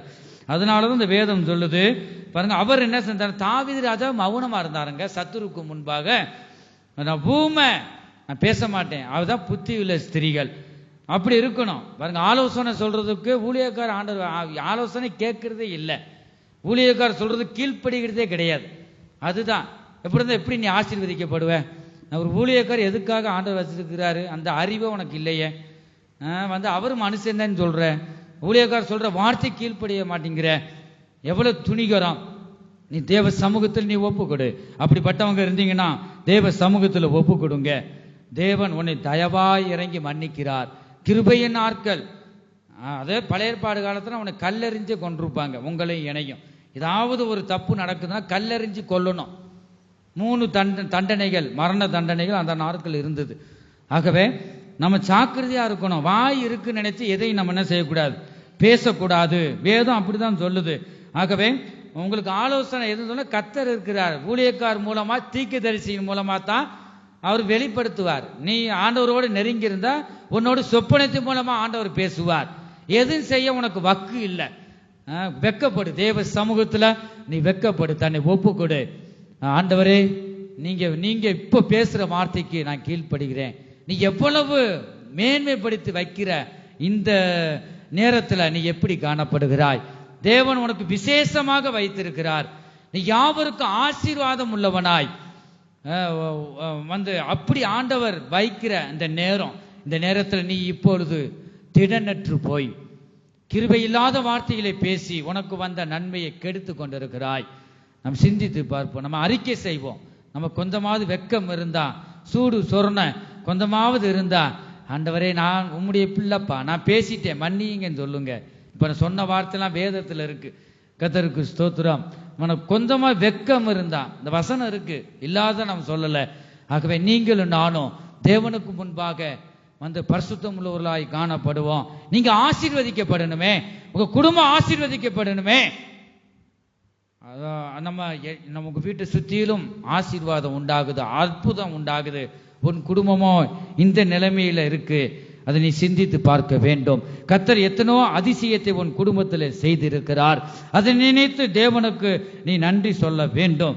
ஆகவே ஏதாவது ஒண்ணுன்னா ஊழியர்கிட்ட நீங்க சொல்லணும், ஆண்டவர்கிட்ட தேவ சமூகத்தில் சொல்லணும். அதை விட்டு பெரிய நீதிமான் மாதிரி பரிசுத்தவாட்டி மாதிரி இந்த பிரச்சனை தீர்க்க போறேன்னு போயிட்டு அடிபட்டு வந்துடாத. அதைத்தான் நான் கடைசியாக எச்சரிக்கிறேன் ஒவ்வொருவருக்கும். என்ன காரணத்தை கொண்டும் எந்த குடும்பத்திலும் மூக்க நுழைக்காதீங்க. மூக்கு உடைஞ்சு போயிடும். வேத வசனத்துல பார்க்கிறோம், ஆகாத சம்பாஷணைகள் நல் ஒழுக்கங்களை கெடுக்கும், உன் மேன்மையை இழந்து விடுவாய்.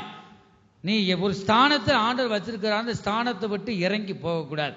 இந்த ஊழியர் கூட பாருங்க, உங்களுக்கு ஜெபிக்கிறதுக்காக தான் வந்து உங்களுக்காக ஜெபிக்கிறதுக்கு, தெரப்பியில் நின்று ஜெபிக்கிறதுக்கு தான், வேற எதுக்கும் தலையிடுறதுக்கு வந்து பாருங்க நான் இறங்கி போக மாட்டேன். அப்படி இருந்தும் ஒரு சில குடும்பங்களுக்கு இப்படி உங்க குடும்பத்துல ஒருவனை போல அப்படி இறங்கி வந்தது என் மேல தப்பு, ஆண்டவர்ட்ட நான் அறிக்கை செஞ்சேன் பாருங்க. அதனாலதான் இந்த ஊழியர் மேன்மை இல்லை, உனக்கு வந்துட்டு கொஞ்சம் கூட ஒரு மரியாதை கொடுக்கறது இல்லை பாருங்க. நம்ம எந்த எதுக்காக வருவோம், குடும்பம் நல்லா இருக்கும், பிள்ளைகள் நல்லா இருக்கணும், அதைத்தான் நாம் பார்க்கிறோம். தேவன் அதைத்தான் விரும்புகிறார் என் ஜனமே. ஆகவே வந்து அவரவர குடும்பத்தை பார்ப்போம், மற்ற குடும்பத்தை பார்த்து நீ அவமானப்பட வேண்டாம், உனக்கு வைத்திருக்கிற நன்மையை நீயே கெடுத்துக்கிற வேண்டாம். முடிஞ்ச அளவுக்கு அவளுக்காக ஜெபம் பண்ணு, அப்படி இல்லைன்னா நீ விலகிரு. முடிஞ்ச அளவுக்கு வந்து உதவி செய், இல்லைன்னா உபத்திரவம் இல்லாமல் இருக்கணும், பூமியில சொல்லுவாங்க. ஆகவே நாம் இந்த வெள்ளம் சிந்திப்போமாக. சங்கீத புஸ்தகம் 143வது சங்கீதம் 10வது வசனத்துல பார்க்கிறோம், உமக்கு பிரியமானதை செய்ய எனக்கு போதித்தருளும் நீரே என் தேவன், உம்முடைய நல்ல ஆவி என்னை செம்மையான வழியிலே நடத்துவாராக. அப்ப பிரியமானதை நாம் பேசணும், நல்லதை நாம் பேச வேண்டும். ஆகவே நீங்க மனதில் வச்சுக்குங்க, வயசுல மூத்தவங்களை முதியோர்களை ஒருபோதும் நீங்க பேசி உங்க நாவுல பேசி வந்து பாவம் செய்யாதீங்க, ஒருபோதும் அது சாபமா இருக்கும். கர்த்தருக்கு ஸ்தோத்திரம். நீ இப்ப மருமகளா இருக்கும் போதே மாமியாருக்கு செய்ய வேண்டிய கடமையை செய். நீ ஒரு நாள் மாமியார் மாமியார் ஆகும் போது நீ நன்மையை செஞ்சைய, அப்ப உனக்கு கனம் கிடைக்கும், நன்மை கிடைக்கும். நீ மாமியாரை எந்த அளவுக்கு நீ இப்ப நடத்துகிறாயோ, நீ பேசுகிறாய், நீ மாமியார் ஆகும் போது நீ நாளுக்கு நாளுக்கு ஏறி மிதிப்பாங்க. நீ மிதிச்சல, நீ பேசுனேல, அது மாதிரியே செய்வாங்க. வசனம் அதுதான். இந்த ஆராதனை பகுதிக்குள்ள பாருங்க, நல்லா பேசினார். எதை விதைக்கிறாயோ அதையே நீ அறுப்பாய். நீ அன்னைக்கு மாமியாரை போட்டு கீழே போட்டு மாங்குன்னு மிதிச்சைய, இப்ப நீ மிதி வாங்க, நீ விதைச்சது நீ அறுக்கிற, அவ்வளவுதான். நம் சிந்தையில வைத்துக் கொள்ள வேணும், நாம் தேவனுக்கு பிரியமுள்ளவர்களாய் நாம் பேச வேண்டும். யாக்கோபு 3வது அதிகாரம் 16வது வசனத்துல பார்க்கிறோம், வைராக்கியமும் விரோதமும் எங்கே உண்டோ அங்கே கலகமும் சகல துர்ச்செய்கைகளும் உண்டு என்று பார்க்கிறோம். நீ குறிச்சு வச்சுக்கோங்க, யாக்கோபு 3வது அதிகாரம் 16வது. வைராக்கியம், தேவனுடைய காரியத்தை ஒரு வைராக்கியமும் காட்டுறது கிடையாது. வைராக்கியம், இந்த வைராக்கியம் ஒண்ணுக்கும் உதவாது. விரோதம், அப்பா பிடிக்காத வந்துட்டா மூஞ்சி பட்டக்குன்னு சொல்லிச்சுட்டு போறது, அதுட்டு நீங்க என்னத்தை சாதிச்ச, அது ஆண்டவருடைய பிள்ளைய. இந்த இடத்துல அதை நாம் பார்க்கிறோம். நம்ம 2வது என்னதான், கலகமும் எல்லாம் வரும். இந்த வைராக்கியம் இருக்கிற இடத்துல இது எல்லாமே இருக்கும். கர்த்தருக்கு ஸ்தோத்திரம். யாக்கோபு 3வது அதிகாரம் 5வது வசனத்துல பார்க்கிறோம், அப்படியே நாவானது சிறிய அவயவமா இருந்தாலும், நம்ம நாவு சின்ன நாவு தானே, நம்ம நாவு அண்டா மாதிரி இருக்கா பெருசா? ஆனா ஒரு சில சகோதரியுடைய நாவு சின்னதா பெருசான்னு நீங்க எப்ப நீங்க பார்க்கலாம் சொல்லுங்க பார்ப்போம். ஒரு சண்டை போடும் போது தான் வாய் பழக்கம், ஒரு ஆளு கூட உள்ள போய் வந்துடலாம் பாருங்க. ஒவ்வொரு சகோதரி எங்கன்னா முக்கியம் தண்ணி குழாயில, வீடுகளில் கூட இப்ப பார்க்கிறோம். ஒரு சகோதரி வந்து ரசிக்கப்பட்ட யாராவது சண்டை போட்டா எனக்கு தெரியாம, அவங்களுக்கே தெரியாம போன் பண்ணுங்க, நான் நேரம் பார்க்கலான்னு பார்க்கிறேன் பாருங்க. சகோதரி நாவு கூட ஒரு இப்ப சகோதரர் கூட தாங்குற சக்தி இல்லாம அதுவும் வாயை பழக்குது கிடந்து, எது தீமையான வார்த்தையை பேசுறதுக்கு. ஒரு சகோதரனுடைய நாவு எவ்வளவு பெருசுன்னு பேசும்போது நீங்க பார்த்துக்கலாம். ஐயோ பார்த்து அதை நீங்க சிந்திக்கணும், அதே நேரம் அவர்களுக்காக நீங்க ஜெபிக்கணும். அப்படி இருக்கக்கூடாது. நம்ம நாவு சிறிய அவயம் தான் இருந்து பெருமையானதை பேசும். பெருமை, அப்பா பெருமையா பீத்துவாங்க. இருக்கிற கூரை வீடு வந்து ஒரு பிரயோஜனமும் இல்லை, நல்ல பிரயோஜனம் உள்ள வார்த்தை மற்றவர்களுக்கு சொல்றது இல்லை. ஆனா நாவல என்னதான் வருதான், பெருமையிலோருக்கு கர்த்தர் எதிர்த்து நிற்கிறார். அது பாருங்க, பெருமையானவைகளை பேசும் பாருங்கள். சிறிய நெருப்பு எவ்வளவு பெரிய காட்டை கொளுத்து விடுகிறது என்று நாம் வாசிக்கிறோம்.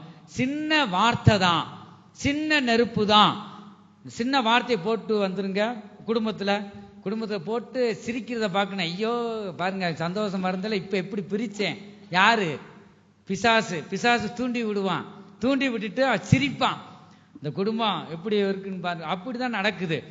முக்கிய ரட்சிக்கப்பட்ட தேவனுடைய பிள்ளைகள் குடும்பத்தில் இந்த கடைசி நாட்கள் நடக்குது.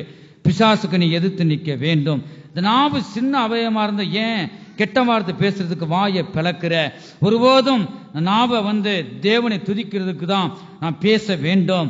கர்த்தருக்கு ஸ்தோத்திரம். சின்ன வார்த்தை இந்த குடும்பத்தை பிரிச்சு விடுதே, பிள்ளைகளுடைய எதிர்காலம் கெடுதே. இதற்கு யார் காரணமோ அவர்களை தேவன் சந்திப்பார். ஆகவே அந்த காரணம் நம்ம தேவனுடைய பிள்ளைகளுக்குள்ள ஒருவராகிலும் இருக்கக்கூடாது. இந்த காரணம் உள்ளவர்களாக நீ இருக்க வேண்டாம். ஆண்டவர் பயங்கரமான அவர் வார்த்தைகளை தந்து வந்து உன்னை எச்சரிக்கிறார். ஆகவே நம்முடைய நாவு பரிசுத்தம் உள்ளதாய் காணப்படட்டும். சின்ன வார்த்தையை நீ போட்டு போயிடுற, இந்த குடும்பம் சீரழிஞ்சி ஏதாகிலும் ஒன்று ஆகிட்டா கர்த்தர் அந்த இரத்த பழியை உன்னிடம் கேட்பார். ஆகவே உன் பிள்ளைகள் உன் குடும்பம் என்று நீ பார்த்து நீ மற்றவர்களுக்காக ஜெபம் பண்ணு. கர்த்தர் உனக்கு நல்ல எதிர்காலத்தை வைத்திருக்கிறார். கர்த்தர் உன்னை மேன்மைப்படுத்தி வைத்திருப்பார். ஒன்றும் பிரயோஜனம் இல்லாத அற்ப காரியத்திற்கு நீ சண்டை போட வேண்டாம். உனக்கு என்ன கிடைக்குமோ அத்தனையும் கர்த்தர் தருவார். கர்த்தருக்கு ஸ்தோத்திரம். இந்த இடத்துல நீதிமொழிகள் 16வது அதிகாரம் 28வது வசனத்துல பார்க்கிறோம். மாறுபாடு உள்ளவன் சண்டையை கிளப்பி விடுகிறான். இந்த வசனத்தை மட்டும் வாசிங்க பார்ப்போம்.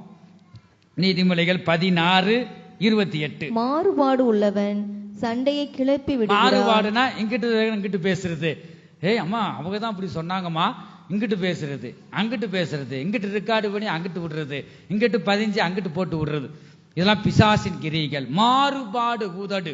இந்த நாவு நல்லதை பேசணும். அந்த தப்புனா தப்பு, நீதினா நீதி, நீ பேசுறது சரி சொல்லிட்டு அதெல்லாம் தப்புனா தப்பு. முகதாட்சியம் பார்க்கக்கூடாது. மெயினா கர்த்தர் முகதாட்சியம் பார்க்க மாட்டார், வேதத்தில் இருக்கு. அது மாதிரி ஒரு ஊழியக்காரனும் பார்க்கக்கூடாது. பணக்காரன் அவனுக்கு தக்கான பேசுறது அப்படி அல்ல, முகதாட்சியம் பார்க்கக்கூடாது. அவன் என்ன செய்யறான்னா மாறுபாடு உள்ளவன் சண்டையை கிளப்பி விடுகிறான். சண்டையை கிளப்பி விட்டு அங்க கொழுந்து விட்டு எரியும். எங்க கக்க போட்டு சிரிக்கிறது யாருதான்? பிசாசு தான். அடுத்து என்னதான்? கோல் சொல்லுகிறோம். கோல் சொல்றது, அது என்ன கோல் சொல்றது?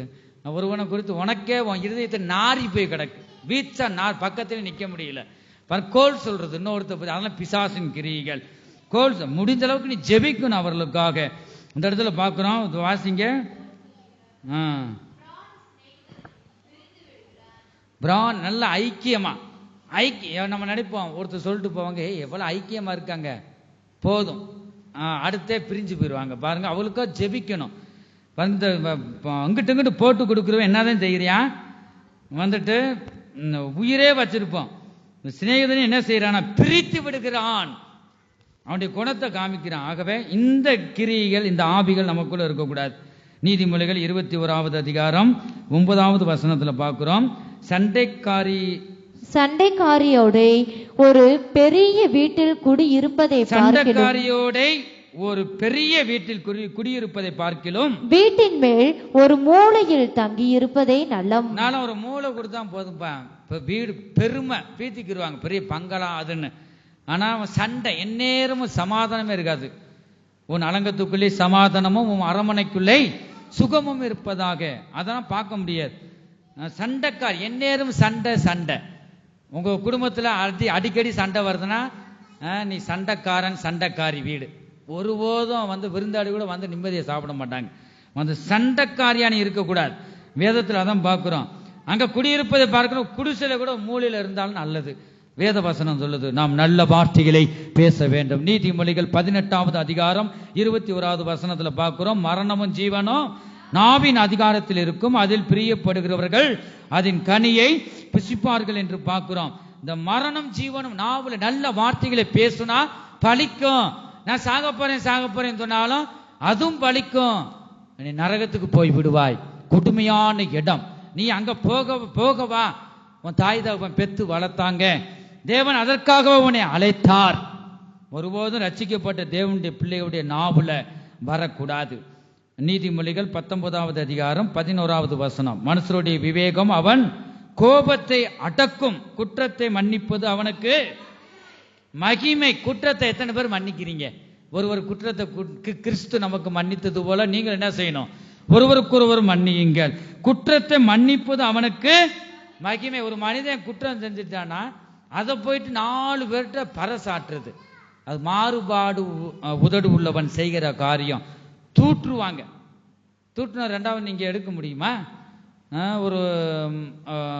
ஒரு எஜமான் இருக்கு, அவருக்கு கீழே சீசன். இந்த சீசன் என்ன செஞ்சானா, வந்துட்டு ஒவ்வொரு ரெக்கையை அப்படியே கோழி ரெக்கையை மயில் ரெக்கை ஒன்று ஒன்றா போட்டுட்டு நீ வா ஒரு 5 கிலோமீட்டர்லேருந்து போட்டுட்டே வந்தார். தூங்குறவர் சொல்லுங்க ஹல்லேலூயா. ஐயா தூங்குறாரு, தட்டி எழுப்பிடுங்க. ஆகவே வந்து தூங்கக்கூடாது. இதோ இயேசு வரார், ஹல்லேலூயா.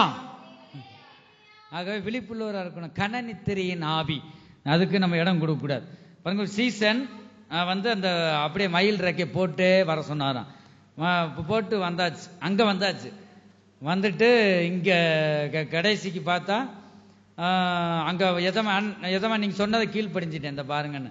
ரெண்டாவது இதை பூரா மறுபடியும் என்ன செய்ய, நீ போட்ட ரெக்கையெல்லாம் எங்கெங்கே ஒன்றும் இல்லாமல் நீ பிறக்கிட்டு வரணும் சொன்னார். மறுபடியும் போனானா காற்று அடித்து என்ன செஞ்சிருச்சு, எங்கெங்கேயோ கொண்டு போயிருச்சு. அதுதான் உண்மை. அது சொன்னாராம். வந்து அதே மாதிரி எந்த வார்த்தையும் நல்ல வார்த்தையாக இருக்கணும். வந்து ஒரு வார்த்தை சொல்லிட்ட அது பரவிருச்சு, நீ என்னதான் சமாதானம் பண்ணாலும் அசிங்கப்பட்டது அசிங்கம்தான். பாருங்க, அதை நீங்கள் மனதில் வைத்து கொள்ளணும். ஒரு வார்த்தை தான், சின்ன நெருப்பு தான் இந்த குடும்பத்தை பாதிக்கும். அப்படி நீ யாராவது ஒரு குடும்பத்துக்கு பாதிப்பு அடைஞ்சா, பாதிப்பு நம்ம நஷ்டப்பட்டுருச்சு, சமாதான கேடு உண்டாயிருச்சுன்னா நீங்கள் தேவ சமூகத்தில் மன்னிப்பு கேளுங்க. ஆகவே ஒவ்வொருவரும் எல்லாருமே யாரும் நீதிமான் கிடையாது. ஆகவே மற்றவங்களை புண்படுத்துகிற வார்த்தைகள் நீங்கள் பேசக்கூடாது. இந்த இடத்துல அதை நாம் பார்க்கிறோம். கர்த்தருக்கு ஸ்தோத்திரம். எபேரியர் 12வது அதிகாரம் 14வது வசனம், யாவரோடும் சமாதானமாக இருக்கவும் பரிசுத்தம் உள்ளவர்களாக இருக்கவும் நாடுங்கள், பரிசுத்தம் இல்லாமல் ஒருவனும் தேவனை தரிசிப்பதில்லையே. நல்ல வார்த்தைகளை நாம் பேச நம்ம அர்ப்பணிப்போமா? எல்லாரும் எழுந்து நிற்போம். இந்த சர்வ வல்லமையுள்ள தேவன், அவர் நீதியின் ராஜாவாக இருக்கிறார். இந்த நல்ல வார்த்தைகளை பேசாம வந்து யாவரோடு சமாதானமா இருக்கணுமா? கூர்ண மட்டும் நீங்க சமாதானத்தை நீங்க காத்து கொள்ளணும். சமாதானம் இல்லாமல் நீங்க என்ன, ஒருவர் மூஞ்சி ஒருவர் திருப்பிக்கிட்டு போனா வந்து அந்த ராஜ்யத்தில் நீ போக முடியாது. வசனம் என்ன சொல்லுது, ஒருவனாகிலும் சின்ன பிள்ளை ஒரு பிள்ளைகளாகிலும் சமாதானம் இல்லாமல் போக முடியாது, பரிசுத்தம் இல்லாமல் போக முடியாது. ஆகவே நீ சமாதானம் பண்ணுகிறவர்கள் பாக்கியவான்கள், அவர் தேவ புத்திரரே எனப்படுவார்கள். நீ முதலாவது சமாதானம் பண்ண நீ முதலாவது ஆயத்தமாகணும். அவங்க சமாதானமாகட்டும் என்று சிந்திக்க கூடாது.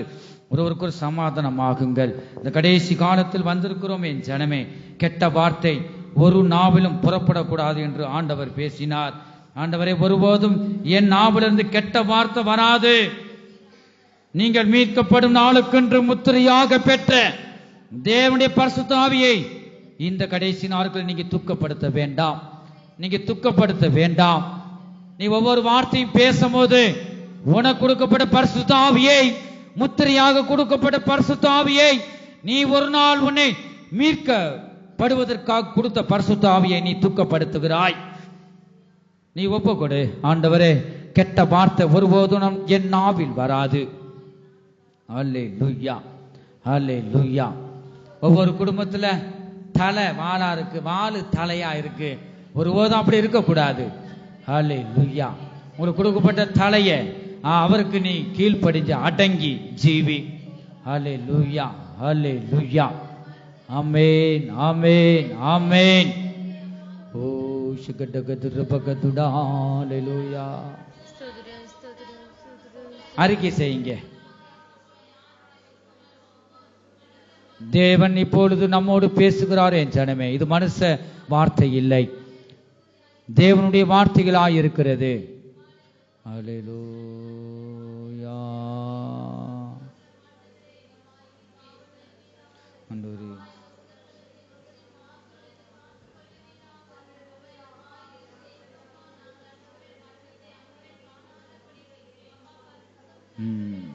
ஆமென், ஆமென். நீங்க அறிக்கை செஞ்சவங்க ஒவ்வொருவரும், எனக்கு கொடுக்கப்பட்ட கணவனுக்கு நான் புண்படுத்துற மாதிரி பேச மாட்டேன், வந்துட்டு அவருக்கு நான் கீழ்ப்படிவேன் சொல்றவங்க பிசாசு வெக்கப்பட்டு போவான். அப்படிப்பட்டவங்க நல்லா உயர்த்துங்க, கைகளை உயர்த்துங்க பார்ப்போம். ஆண்டவர் பார்க்கிறார். கை வரணும், படக்கணும். நான் நல்லா உயர்த்துங்க. கையை உயர்த்தாம விட்டீங்கன்னா பிசாசு வந்து உட்கார்ந்துக்குறான் அவங்களுக்குள்ள. பாருங்க, வந்தா கீழ்ப்படியணும். ஆனா வந்து கர்த்தருக்குள் பாருங்க கீழ்ப்படியணும். ஆகவே அதே மாதிரி வந்து உங்களுக்கு சகோதரர்கள் ஒரு சிலர் வந்துட்டாலும் வந்துட்டு நீங்கள் என்ன செய்யணும், உங்களுக்கு கொடுக்கப்பட்ட உங்களுக்கு கொடுக்கப்பட்ட மனைவிக்கு அவங்க செய்ய வேண்டிய கடமையை செய்யணும். வந்துட்டு அப்படி எத்தனை பேர் கைகளை உயர்த்துங்க பார்ப்போம். உண்மை ஆண்டவர் பார்க்கிறார். ஆனால் இந்த பூமியில் நினைச்சு பாருங்க, எதையுமே நம்ம கொண்டு போறதில்லை. நம்ம நினைக்கிறோம் அதை கட்டிடுமா இதை கட்டிடுமா, ஒன்னே ஒன்று நம்ம ஒரு வகுறு தான் பாருங்க. ஒரு மனிதனுக்கு ஒரு வீடு தான், அதுக்கு மேலே நம்ம என்ன செய்ய முடியும் சொல்லுங்க? ஒரு மூணு அரிசியை உள்ள அமுக்க முடியுமா? ஒரு நிமிட்டு தான், ஒரு வகுத்துக்கு தான். இந்த மாதிரி எதையதே நம்ம கொண்டு போக முடியும். நம்ம கொடுக்கப்பட்ட குடும்ப வாழ்க்கை பாருங்க, நீங்க இருக்கிற வரைக்கும் சந்தோஷமாய் சமாதானமா பிள்ளைகளோடு மனைவியோடு இருங்க. வேற எதையுமே அவர் வந்தா கொண்டு போறது இல்லைங்க. ஜெயலலிதா அம்மாவை பார்த்தோம், இந்த நாட்டவே ஆண்டுச்சு பாருங்க, என்ன கொண்டு போச்சு? வந்து ஒண்ணுமே இல்லை. நல்ல மனசுல வச்சுக்குங்க, சமாதானமா நீங்க இருங்க. இந்த கீழ்ப்படிதலை நீங்க கற்றுக்கொள்ளுங்கள். கர்த்தர் பயங்கரமான காரியங்களை செய்வார்.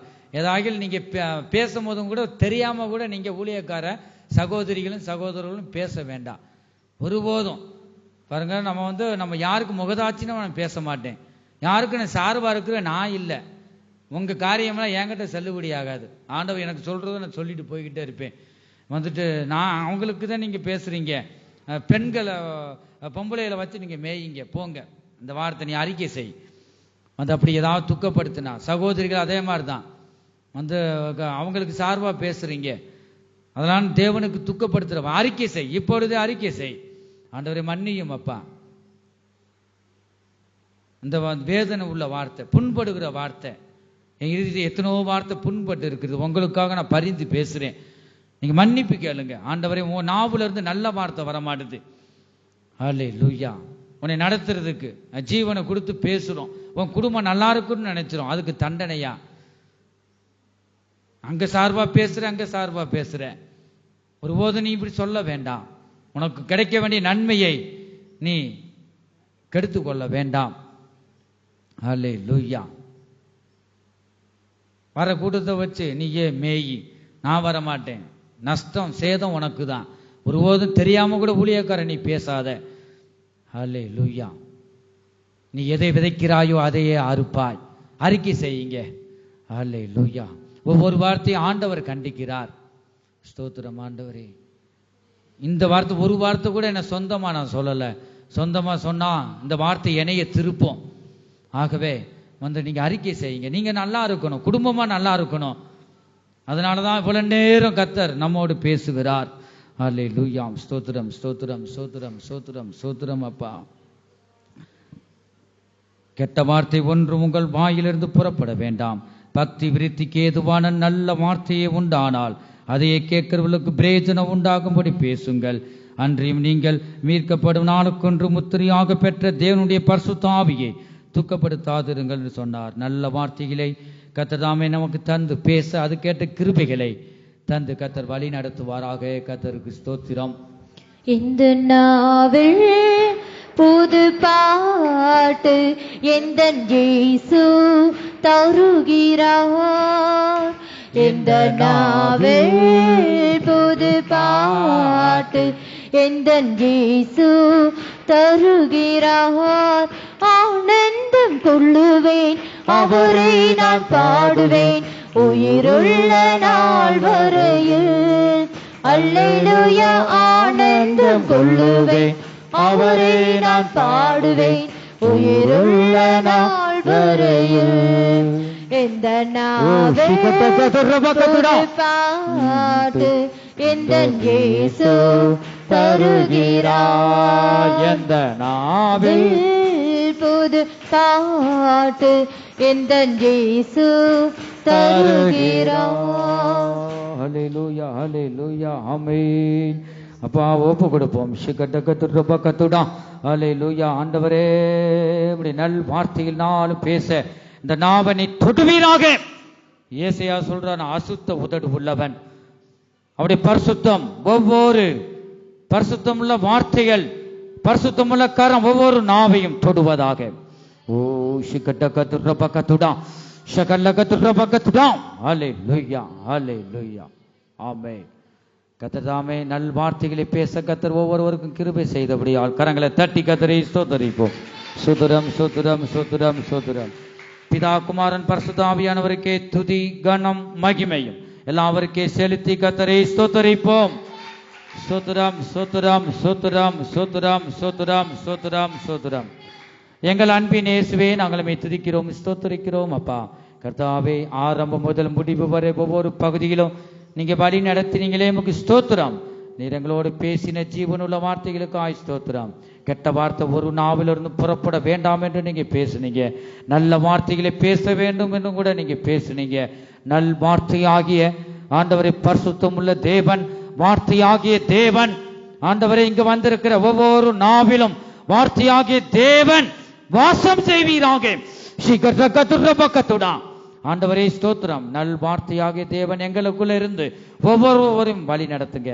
வந்திருக்கிற ஒவ்வொருவரையும் ஆசீர்வதிங்க, பேர் பேராய் ஆசீர்வதிங்க. இதயத்தில் வேண்டிக் கொண்ட அத்தனை விண்ணப்பங்களையும் நீங்க நிறைவேற்றி தாங்க, ஆசீர்வதிங்க, வழி நடத்துங்க. நீர் வரும்போதுமே சந்திக்க எங்களை கர்த்தாவை ஆயத்தப்படுத்துங்க.